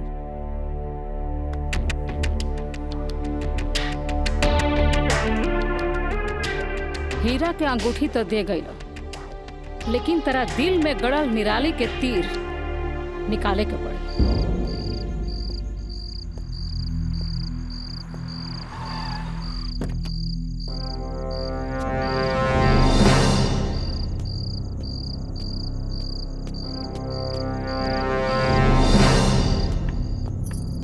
क्या बात बा डैडी? इतना अर्जेंट में क्या बोलेनी हमरा के? राजा, हाई हम का देखा तानी? कौन लेखी बिया काजल? अपना मुंह में करखा लगावे खातिर ओकरा से बियाह कर लेला और फिर ओकरा वही छोड़ के भागैला। अब वो अपना हक मांगतिया। बाबूजी, हम ऐसा कोनो लड़की के नहीं जानत। ए माई माई माई देखा था इसको कैसे झूठा इल्जाम लगाओ तारे हमरा ऊपर ही। राउर का दिमाग खराब हो गई बा। अरे जे हमरे लड़किया के ऊपर लांछन लगावत बानी। हमार दिमाग नहीं के खराब भाई। हाई देखा, हाई कोर्ट से नोटिस आइल बा। भगवाने बचावा सी घर के। लागत कि जगदम्बिका पाल के नाक कटिए के रही। केस नंबर 5078, काजल सिन्हा वल्द स्वर्गीय अखिलेश प्रसाद सिन्हा व राजा सिंह वल्द जगदम्बिका सिंह।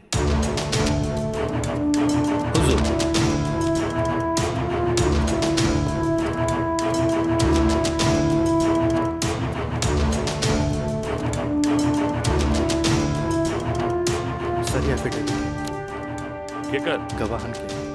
अच्छा ठीक है, चल बेटा। मिलॉर्ड, असल में ये एक अमीर आदमी के प्रताड़ित करे वाला केस है। साथ में पढ़े वाला 2 बालिग दोस्त के आपन मर्जी से हम बिस्तर होए के केस है। I object milord. हमार फाजिल दोस्त एकदम बेकार का बात कर रहा बड़न। सच्चाई तो यही है कि हमार मुवक्किल काजल का बिया राजा के साथे बाकायदा मंदिर में भैल रहे और यह 2 गवाहन के एफिडेविट। एगो राजा का सबसे खास दोस्त मयंक और दूसर बियाह कराए वाला पंडित। आप देख ली। 4 साल बाद हमार फाजिल दोस्त के मुवक्किल कहाँ रहले? सच्चाई तो ई बा जज साहब कि हमार मुवक्किल राजा के शादी रोक के रुपया ऐठे के एगो षड्यंत्र बा। षड्यंत्र। शादी? कैसन शादी? अरे राजा का शादी तो पहले ही हो चुकल बा। अगर दोबारा शादी भइल ना तो तोहार मुवक्किल जेल जाई, जेल। बस जज साहब बस। हमू इनका से यही पूछा तानी कि आखिर ये किस्सा 4 साल बाद ही काहे उठावल गई, बताई? हम बतावा तानी जज साहब।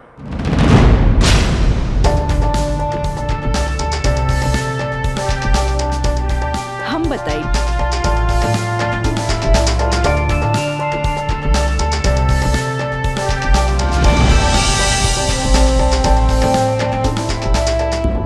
मिलॉर्ड, हम चाहेब कि ये केस हम खुद लड़ी। ई रहल हमार बार ऑफ अटॉर्नी के रजिस्ट्रेशन।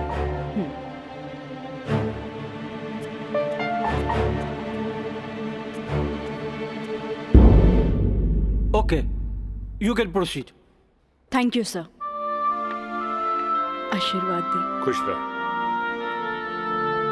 चल।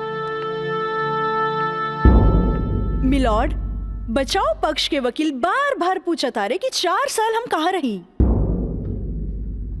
मिलॉर्ड, 4 साल इनके मुवक्किल राजा जैसन तमाम मुजरिमों के सजा दिलावे खातिर ई चोंगा बहुत जरूरी रहे।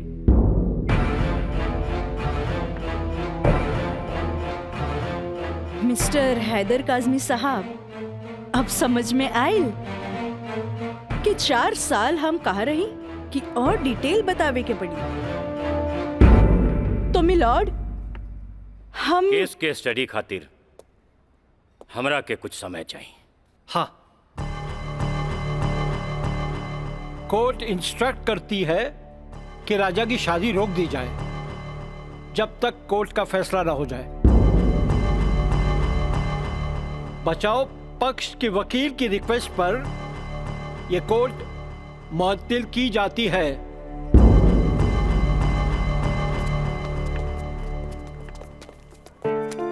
बहुत सही किया। देख के घबरा गई, तुरंत चल गया। बहुत अच्छा।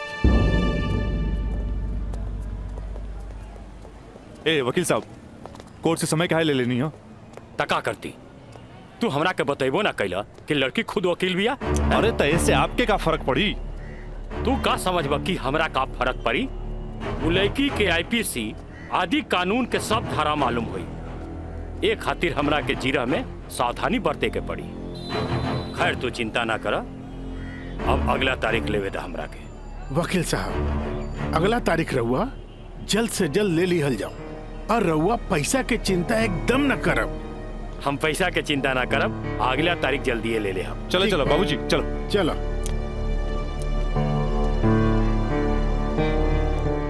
हेलो, हाँ, अब फिक्र करे के बात नहीं के। अरे तहार काम हो जाई, हम समझ गए नहीं, एकदम में समझ गए नहीं। हाँ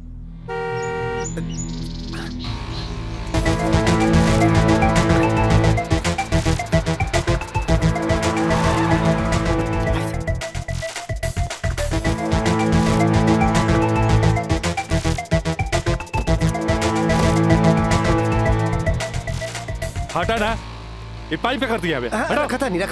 हाँ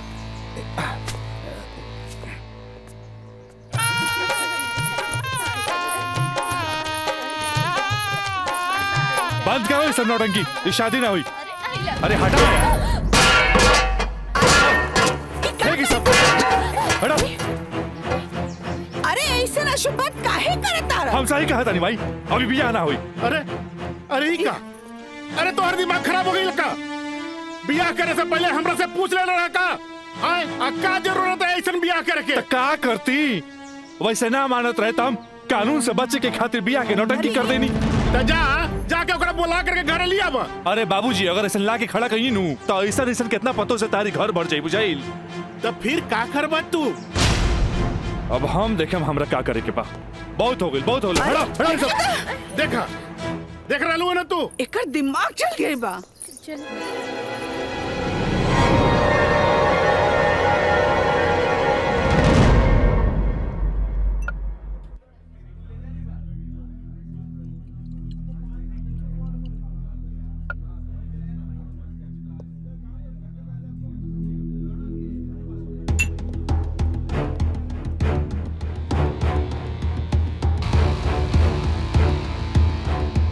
बोला राज, का बात बा?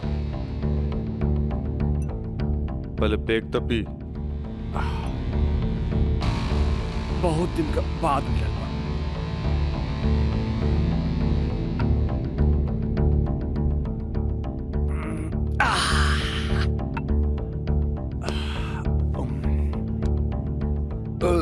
अब बतावा का बात बा?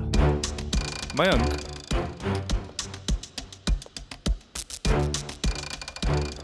भाई तोरा अपन बयान बदले के पड़ी।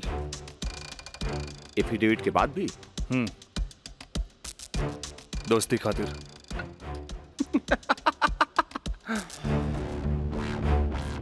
अब बयान देगा कीमत काजल 50 लाख लगो ले गया। बयान बदले के बाद बयान बदले का कीमत 1 करोड़। 1 करोड़? यस, 1 करोड़। कहे से कि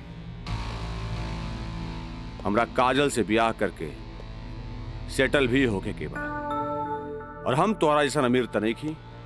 और हाँ, अगर डीलिंग मंजूर होके तो तारीख से पहले आ जाइए। अच्छा, हम चलत नहीं।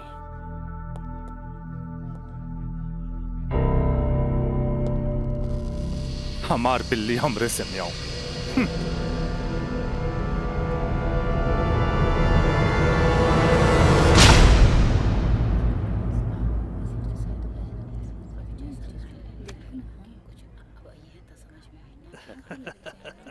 आज हम ही जीतब। केस बहुत बढ़िया बा। Order order. बचाव पक्ष अपनी बात रख सकते हैं।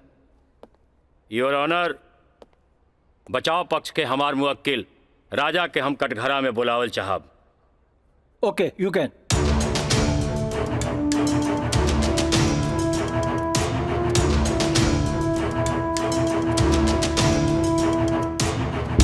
हम गीता पे हाथ रख के कसम खाता नहीं, जे भी कहब सच कहब, सच के सिवा कुछ न कहब। हाँ तो मिस्टर राजा, आप अपन बचाव में का कहल चाहते नहीं?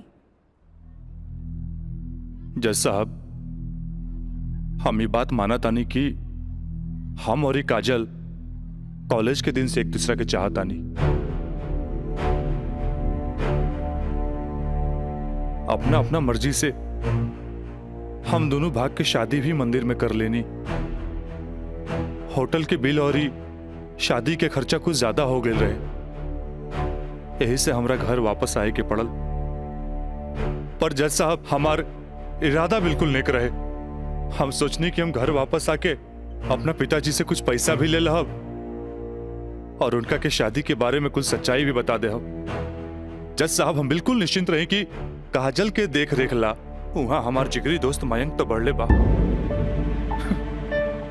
पर जज साहब, जब हम वापस लौट के गई था वहां के नजारा देख के तो हमार होशे उड़ गई। जज साहब, हमार नई नवेली दुल्हन काजल हमारा जिगरी दोस्त मयंक के बहिया में गलबहिया खेलत रहे। I object milord. ई सरासर झूठ बोलत जा रहलन ह। Objection overruled. मिस्टर राज, आप अपना बयान जारी रखिए। जज साहब, तब खटाक से हमारा दिमाग में एक बात याद आ गई कि कॉलेज के दिन में हमार जिगरी दोस्त मयंक हमरा से बोले रहे कि वो काजल के पसंद करेला और काजल भी ओकरा के पसंद करेली। पर जज साहब, हम सीधा साधा आदमी हो मेरा तेकरा देवर और भाभी के मजाक के रिश्ता समझ लेनी। लेकिन जज साहब, ई सरासर झूठ बोलने जा रहल बारन। I object milord.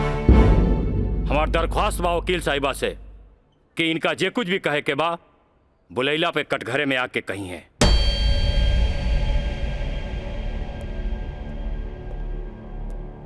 आप कंटिन्यू कर सकते हैं मिस्टर राज। जज साहब, कोई भी आदमी अपना बीवी के केहू दूसरा के बहिया में देखी तो ओकरा मन मस्तिष्क पर का गुजरी, ये आप अच्छे से समझ सकीले जज साहब। मिलॉर्ड, ई सरासर झूठ के पुलिंदा आपके सामने रखल जा रहल बा। कोर्ट के गुमराह करे की कोशिश करी जा रहल बा। तया पानी ना कोर्ट के सही रास्ता दिखावे वाली। अरे घबराई ना, जल्दी ही रहुओ के बयान देवे के समय मिली।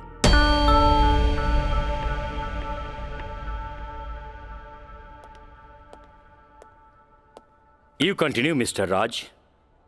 जज साहब, समय के साथ साथ हम तो अपना आप के समझा लेनी और एक बुरा सपना समझ के हम सब कुछ भूल के काजल के अपनावे खातिर भी तैयार रही।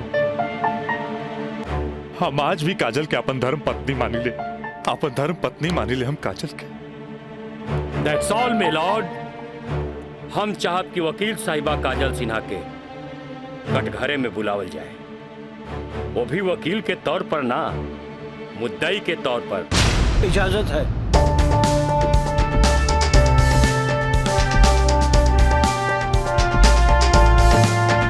जाइए आप बैठिए। हाँ तो काजल सिन्हा जी, हम चाहत कि आपन प्रेम कहानी अपने ही जुबान से बयां करी। जज साहब, ये बात सच है कि हम राज से प्रेम करे लगनी। मतलब ई कि और पहले केहू से प्रेम करत रहनी, बाद में राज से प्रेम करे लगली? जी ना, पहले हम राज से नफरत करत रही, बुझनी? अच्छा अच्छा, तो नफरत प्रेम में बदल गई? जज साहब, हम अपन मर्जी से ब्याह खातिर राजी हो गई नी और माई बाबूजी के बिना बतैले ब्याह कैनी, जे बहुत बड़ भूल रहे। ब्याह कैनी तो सुहाग रात तो मनैले होई बुना। आई बताई, मर्जी से कि बिना मर्जी से मनैले रहलू?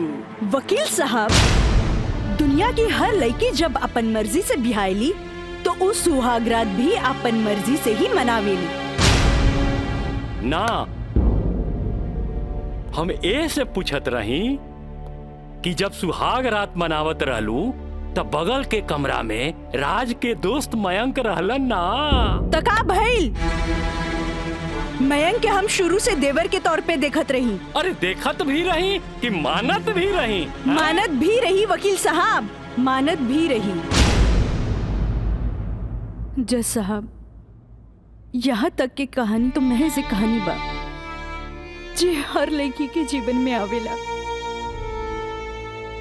बाकी सेक्शन 420 तो यहाँ से शुरू हो गई कि एगो पति विश्वास में लेके अपन पत्नी के देवर के संगे छोड़ के चल जाला और उहे देवर अपन भाभी के इज्जत के तार तार करे में हर मुमकिन कोशिश लगा देला। बेचारी औरत कैसे भी अपन इज्जत और जान बचा के भाग चलेली और फिर पति मिल जाला और वही कहला कि जे कुछ भी भइला ओकर नाम अब तू रेप तो ना दे सकेलू, काहे कि वो शादी के बाद भइला।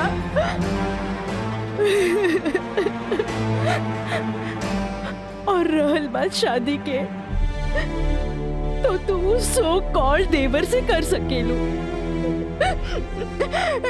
काहे के ओकरा हमार झूठन खाए के आदत है। जज साहब, हमार सगरो अरमान चूर चूर कर दिहल गइल। हमरा कुछ समझ में ना आइल, आखिर हम करी तो का करी। हम परिवार से मजबूर हो गए नी जज साहब, हमरा झुट्टन बना देल गए। हम झुट्टन हो गई नी, हम झुट्टन हो गई।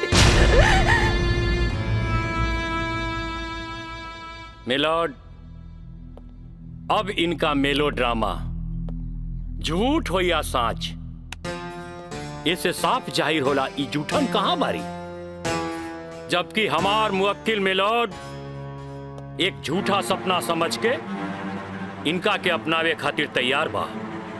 इतना ही ना मिलॉर्ड, हमार मुवक्किल के पिताजी जगदम्बिका पाल जी एक लिखित बयान में मिलॉर्ड इनका के बहू बनावे खातिर तैयार बाड़े।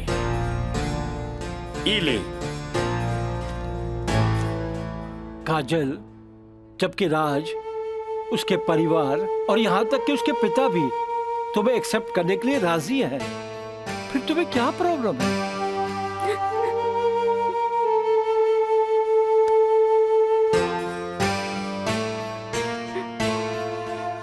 तुम बोलती क्यों नहीं हो? कुछ तो बोलो। मिलॉर्ड, वहाँ मर जान के खतरा है। वाह मिलॉर्ड वाह, जौन परिवार के जिला जवार में रिस्पेक्ट बा, जौन परिवार पर आज तक कोनो क्रिमिनल केस नहीं थे, वो परिवार के साथ इनकर जान के खतरा बा। Now picture is very clear milord. जज साहब, हम वकील साहब से ई पूछे के चाहतानी, जब इनकर मुवक्किल और उनकर पूरा परिवार वो लड़की के एक्सेप्ट करे के रेडी बा, तब उनकर घर में दूसर शादी की तैयारी काहे चलत रहे? हमरा त लागता कि ई लोग कानून के अंधा समझ के ओके बेवकूफ बनावे चलल बा। आज के लिए कोर्ट मुअत्तल की जाती है। The court is adjourned for further dates.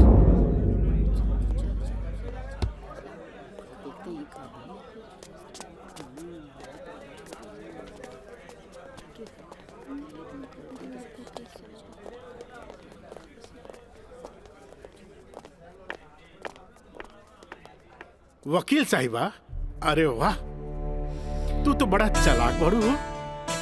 Affidavit करवा के मैं के तू अच्छा यूज कैलू। आपके के कह दलस कि कोई वकील के सबूत इकट्ठा करे खातिर चालाक ना होके के चाहिए? बाकी चालाकियों में भी हम तोहर बापे निकलब। और अगला डेट में दूध में ऐसा पानी मिलाई, देखते रह जाबो। चलो बाबूजी। देखो काजल जी, कल कोर्ट में उनके वकील ने जो बहस की, ये एक केस है 99 दिल्ली का। तुम्हारे केस से बहुत कुछ मिलता जुलता है। जी सर। और इसमें उसके पक्ष में फैसला हुआ था। मैं इसको अंडरलाइन कर दे रहा हूँ। ओके। हाँ। तो ये पॉइंट जो है, ये पॉइंट ध्यान से पढ़ लेना। जी सर। हैं? और कल तुम्हारी बहस में ज्यादातर ये बातें होनी चाहिए। ओके। समझ गए ना मिथिलेश? जी। थोड़ा ध्यान रखना, ये सारे पॉइंट्स इसके दिमाग में बैठ जाने चाहिए, क्योंकि सारी बहस इसी पर होनी है। जी। कल की बहस बहुत इंपॉर्टेंट है। जी सर। ये बुक ले जाओ, अच्छी तरह से इसकी स्टडी कर लेना। जी ठीक है, जाओ बेटा। Thank you sir. God bless.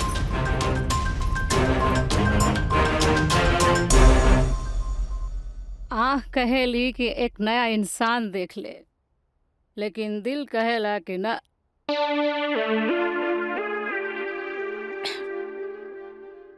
कि वह शख्स एक दिन लौट के जरूर आए।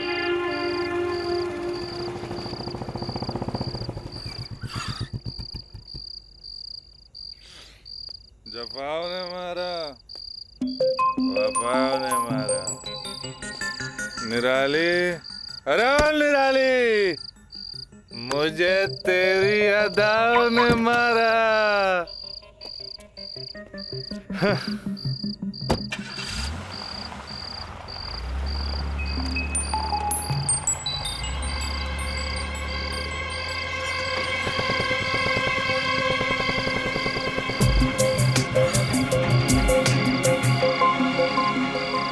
राज यहाँ प्रोस्टिट्यूट एरिया में?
कैमरा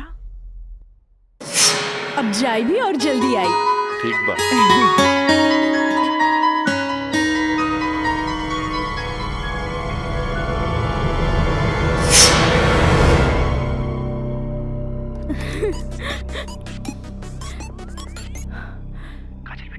हाँ काका, काजल बोला तानी। काजल बिटिया, काम हो गई। काम हो गई काका? जल्दी से 3 कोनवा पर आ जा। ठीक है काका, आवतानी। का बदला? केहू देखत तो नहीं खे। इला तहार दिहल कैमरा और ई रहल कैमरा के चिप बिटिया। हे भगवान, बहुत बच बुचा के आइल बानी ताकि केहू के शक ना हो। थैंक यू काका। अरे रिका बिटिया, देखा बिटिया, भगवान के घर में देर होला, अंधेर नहीं खे, और भगवान तारा बहुते कामयाबी दी हैं। अच्छा बिटिया जी। अच्छा बिटिया, हम जाता हैं। ठीक बा।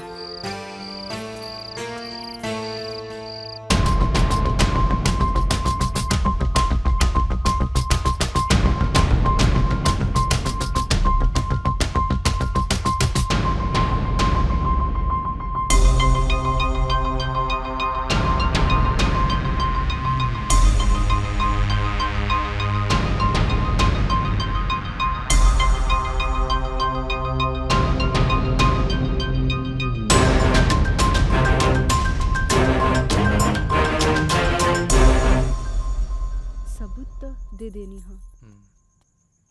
बाकी सर आ गए ले।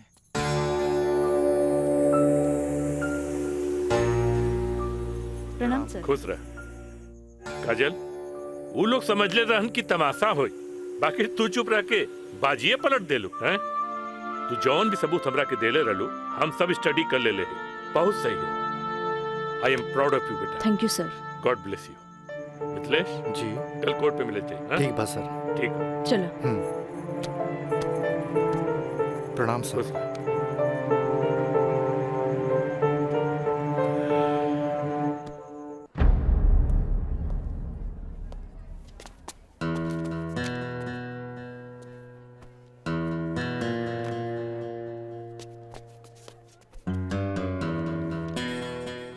अदालत की कार्रवाई शुरू की जाए।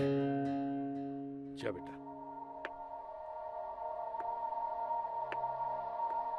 मिलॉर्ड, असल में ई केस एगो अयाश अमीर आदमी के अयाशी के केस है।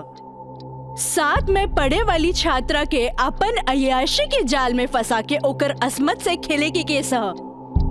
I object milord. हमार वकील साहिबा के शायद दिमाग खराब हो गई बा जी। हमार मुवक्किल पर बेबुनियाद घटिया इल्जाम लगा रहल बाड़ी। मिलॉर्ड, जेकरा ई घटिया और बेबुनियाद इल्जाम कहतारे ओकर बुनियाद है।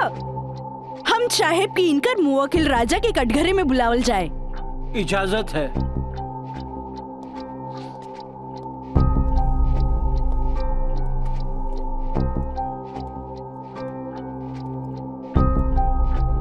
जज साहब, ई उहे आदमी है जे लड़की के चाय के कुर्बा समझेला, जेके पिया और फेंक द। इनकर अयाशी के सबूत के तौर पर हम अपन एगो गवाह पेश करे के चाहतानी। इजाजत है।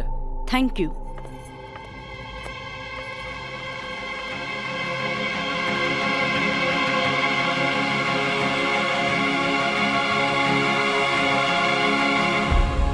जज साहब, इस शहर के जानल मानल तवाइफ कस्तूरी बाई है।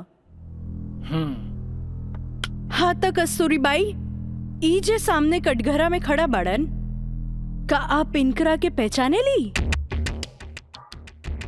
अरे इनकरा के कैसे न पहचाने? ई तो हमार पुराना ग्राहक राजा हवन। Good, thank you. अब जा सकेनी। हाँ तो जज साहब। I object milord. हमार वकील साहिबा हमार पर्सनल क्लाइंट के केस के रुख के बदलल चाहता रही। आखिर केस के ई बात से का वास्ता? वास्ता हाँ जज साहब, वास्ता हाँ। जॉन परिवार के रिस्पेक्ट के गुणगान हमार वकील साहब करत आ रहल बारन। वो परिवार के एक लौता बेटा के चरित्र से वास्ता कैसे ना रही, बताइए जज साहब।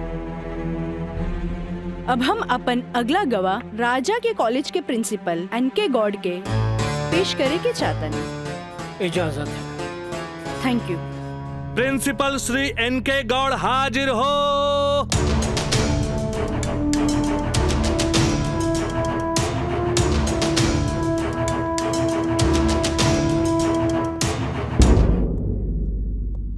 हाँ तो प्रिंसिपल साहब, आपकी कॉलेज की एक छात्रा काजल सिन्हा के साथ जब ई शख्स सरेआम छेड़खानी कैलस और जब वो आपसे रिपोर्ट करे के बाद पुलिस में जात रही, तब आप का कहनी? हम ओकरा के पुलिस में जाए से रोकनी और राज के हिदायत देनी कि अपन आदत से वो बाज आवे, काहे कि हम ना चाहत रही कि रसूखदार परिवार पर कोई आँच आवे। Thank you. नोट किया जाए मिलॉर्ड।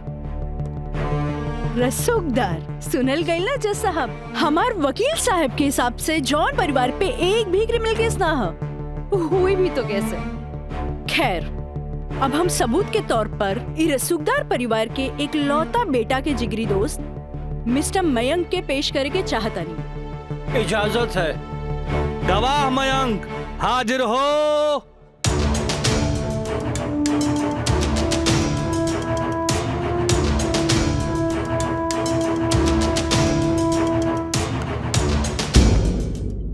हाँ तो जज साहब। जज साहब, हमार वकील साहिबा खामोखा अदालत के वक्त के बर्बाद कर रहल बाड़ी और उस सवाल के जवाब देवल नहीं की चाहत जेमे बियाहता के पति और पति के पूरा परिवार बियाहता के रखे खातिर तैयार बा।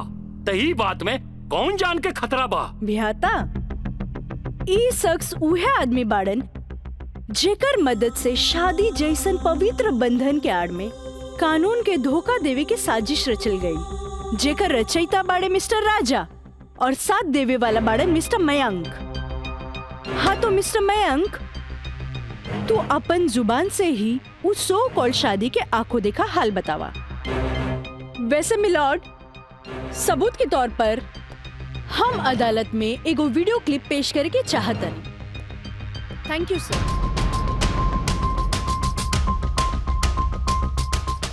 ऑब्जेक्शन मिलॉर्ड, यहाँ कोनो टीवी शो नहीं खे।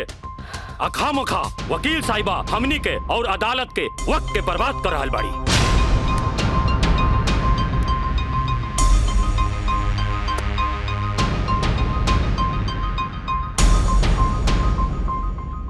जज साहब, वीडियो क्लिप में साफ दिख रहल बा कि दुल्हा दुल्हन के दाएं बाएं ना बल्कि आमने सामने बैठाल गईल ह, जे हिंदू रीति रिवाज से बिल्कुल गलत बा।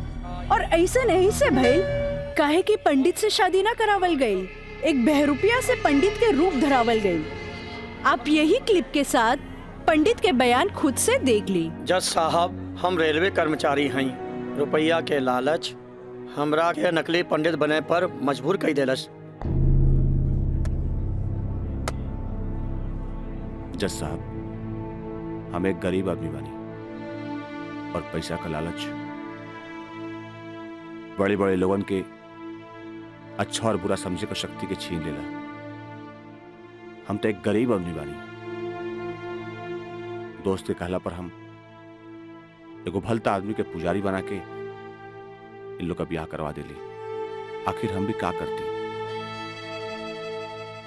जज साहब, काजल की खूबसूरती का हम दीवाना हो गई और काजल के पावे खातिर हम समाज और कानून के हर सीमा के भी लांग गईली। हाँ तो जज साहब, हमार दूसरा वीडियो क्लिप देखी जे ई साबित कर दी कि धारा 420 से शुरू हो करके धारा 376, 375, 362, 361, 120B के उ लड़की के साथ अंजाम देल गइल बा। और जज साहब, लगे हाथ हमार दूसरा वीडियो क्लिप भी देख ली प्लीज।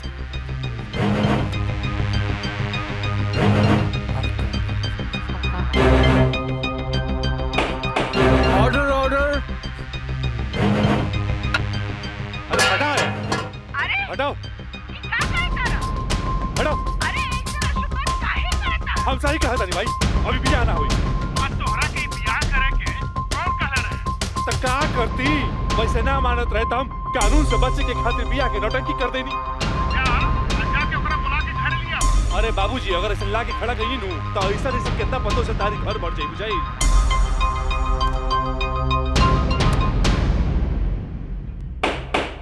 Order order. सारे गवाह और बयानात को मद्देनजर रखते हुए अदालत इस नतीजे पे पहुंची है कि मुजरिम का मकसद पहले से ही धोखाधड़ी से कहीं आगे था, क्योंकि उसका मकसद उस लड़की को धोखा ही नहीं देना था बल्कि उसके साथ शारीरिक संबंध स्थापित करना था। और यह भी साबित होता है कि मुलजिम ने बलात्कार को शादीशुदा जिंदगी को एक व्यवहारिक रूप देकर कानून को धोखा देने की कोशिश की है।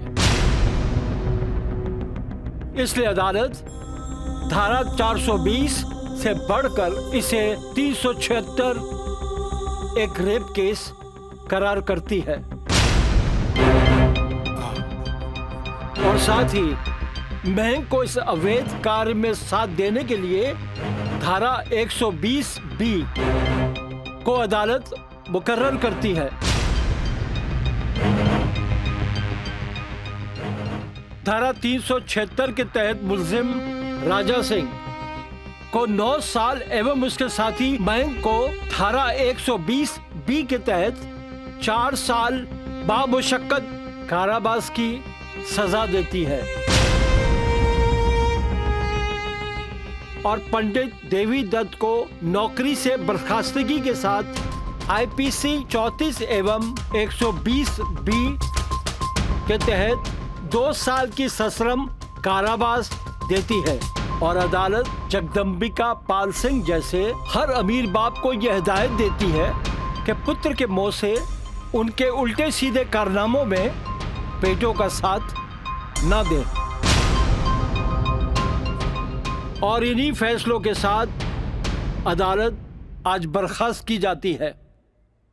Thank you.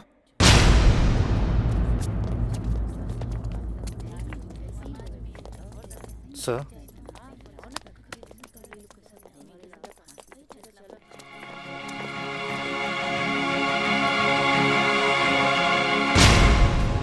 ए बेटा, हम तोरा बिना हम कैसे जियब रे?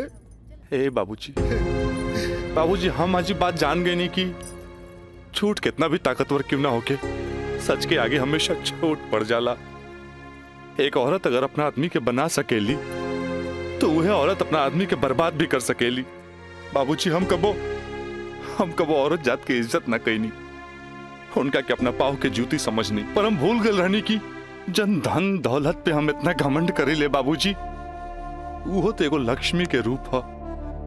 बाबूजी हमारी गलती माफी के लायक तो नहीं खे, पर हो सके तो हमरा के माफ कर दे। बेटा, तुहारी पश्चाताप के आंसू में तुहार पाप सब धुल जाई रे। चलिए इंस्पेक्टर साहब। Kajal, congratulation, I am really proud of you. Congratulation तो हमरा के बोले के चाहिए, काहे कि जीत हमरा लिए अकेले पॉसिबल ना रहे जे आप हमार साथ ना देती। Good, I am really proud of you Kajal. Thank you sir. अब बिटिया बसबुला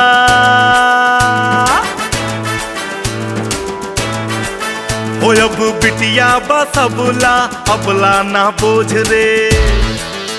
आइल में का जमाना सोच भइल सोझ रे।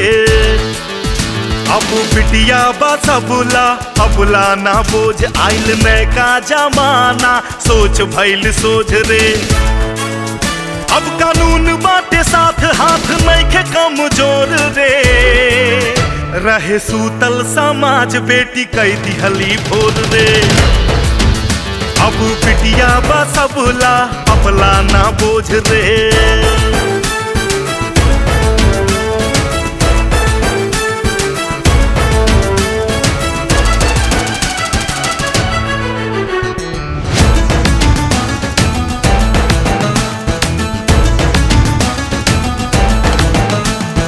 मान अभिमान बा बेटी गुमान बा, जिंदगी के जंग में ही बेटवा समान बा। मान अभिमान बा बेटी गुमान बा, जिंदगी के जंग में ही बेटवा समान बा।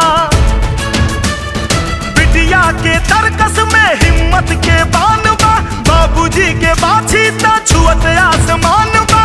कायल बा दुनिया बा बुनिया के ओझ के, इता बड़बड़ करना मानू करा ताटे रोज रे। अब बिटिया बसबुला अबला ना बोझ रे।